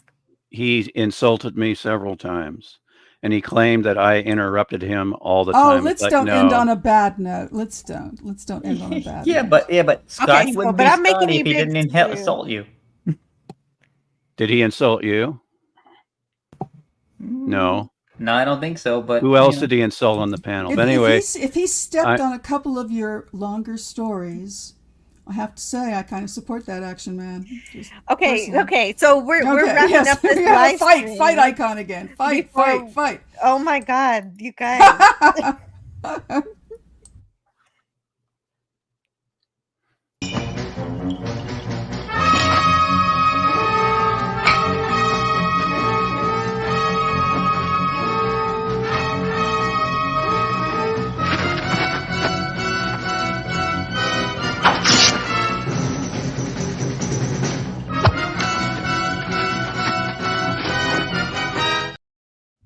Crikey. Oh, so Stone Rocket, is there anything you'd like to share before we go? We're headed out, no. and that's all. Oh no, your Blu-ray form or something. The things that you post. No, nothing No, to share. you don't- Nothing to share. Okay. Okay, so how about you, Tiger Stripes? I sing karaoke. I'll be singing Saturday night here, there, and everywhere. Sunday day, there's a stream from noon to 4, RVZN karaoke, and it's fun. The people are good singers. It's, and it's fun. And is the the thing you want to find when you're hanging out. So I'm gonna have to get those other channels that you hang out with because I only know about Bill. So I put him in. Yeah, that's cool. Everybody knows about Bill. It's hard not to call him the J word anymore. Outlaw Bill. Yeah, Jedi Bill. Oh no. I miss it no, so he's much. Outlaw Bill. I miss it. I like that J. The J. I think somewhere in They were his good heart he together. still loves Star Wars. Hmm? Hello to Wes Cagle. Thank you so much, Wes Cagle, for being here. Oh, no and problem. My pleasure. providing, Was a Love that fun- icon. Hudson, he's the man. Oh, really?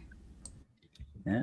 5 by Nothing 5. to plug. Nothing to plug. Just subscribe to Anti-Derivative Jill's channel. Oh, thank you. Why don't you put her in charge?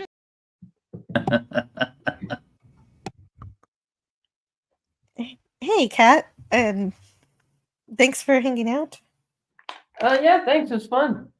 Always good to have you here, Kat. Thank you. Same here. Yeah, just on Phantasmagorium. We postponed our show till next week. We're continuing our Faster, More Intense series, which is the films directed by George Lucas. Continuing next week with Attack of the Clones. So yeah, check us out at the Phantasmagorium show. Like, subscribe, all the stuff. Thanks. Yes, and also remember to subscribe to Cinema Gold because that's something Scotty always plugs to. That he couldn't because he had to go find his medicine. So I'm gonna put that in the chat too. I sure hope that's literal medicine and not some sort of metaphor. No, it's not. Not this time. Not this time. Okay. He actually has. Good He to has know. a muscle. No, it's none of my with his business. shoulder. Just asking. Yeah, shoulder. Usually you're correct. But This was fun. Yeah, definitely. Yeah. But there was Wonderful something. film.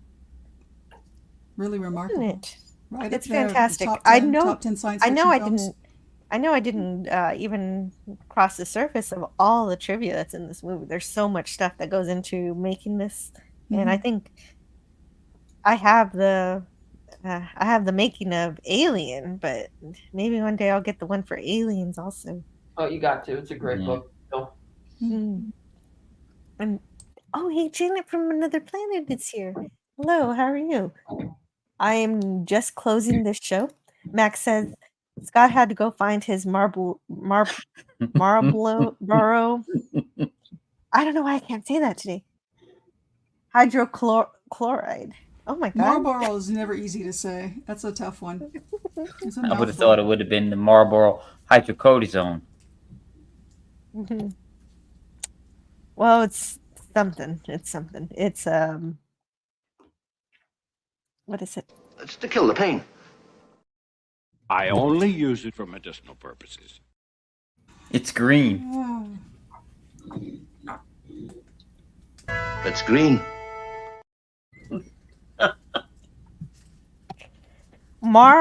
Marlboro. Thank you, Max Redstone. I always want to put an L in there because I see an L.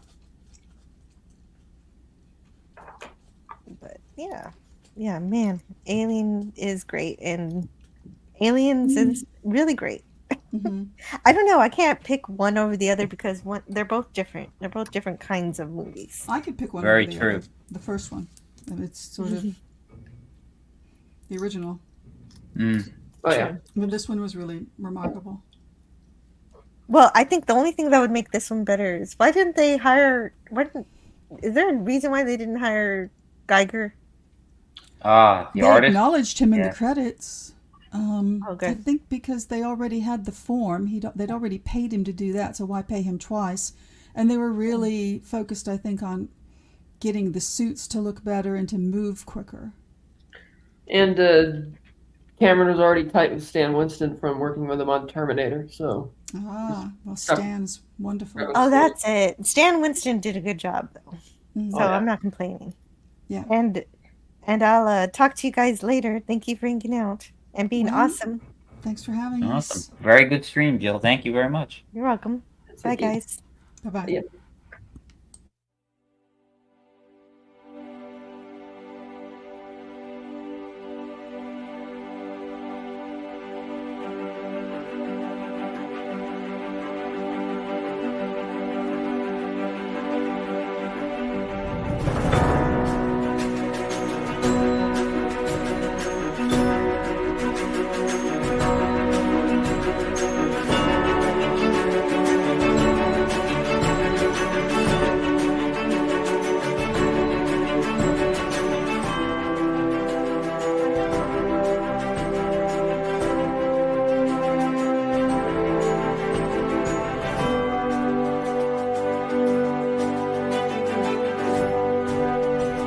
Learn all that is learnable. And the ways our differences combine to create meaning and beauty. It has always been easier to destroy than to create. May we together become greater than the sum of both of us. Well, now you have something new to think about. Carry on. I'll get you next time, Gadget. Next time. Good. That's because I blew it out of the goddamn airlock. Not to study, not to bring back, but to wipe them out. And you little shithead. Hey, Vasquez. Have you ever been mistaken for a man? No. Have you? We're on express elevator to hell. Going down. I say we take off and nuke the entire site from orbit. It's the only way to be sure. You don't have to be sorry. It wasn't your fault. Game over, man. It's game over. Soon, and they mostly come at night. Mostly. Why don't you put her in charge? You better just... All we need is a deck of cards. Affirmative. Affirmative. I'm not gonna leave you, Newt. Get away from her, you bitch!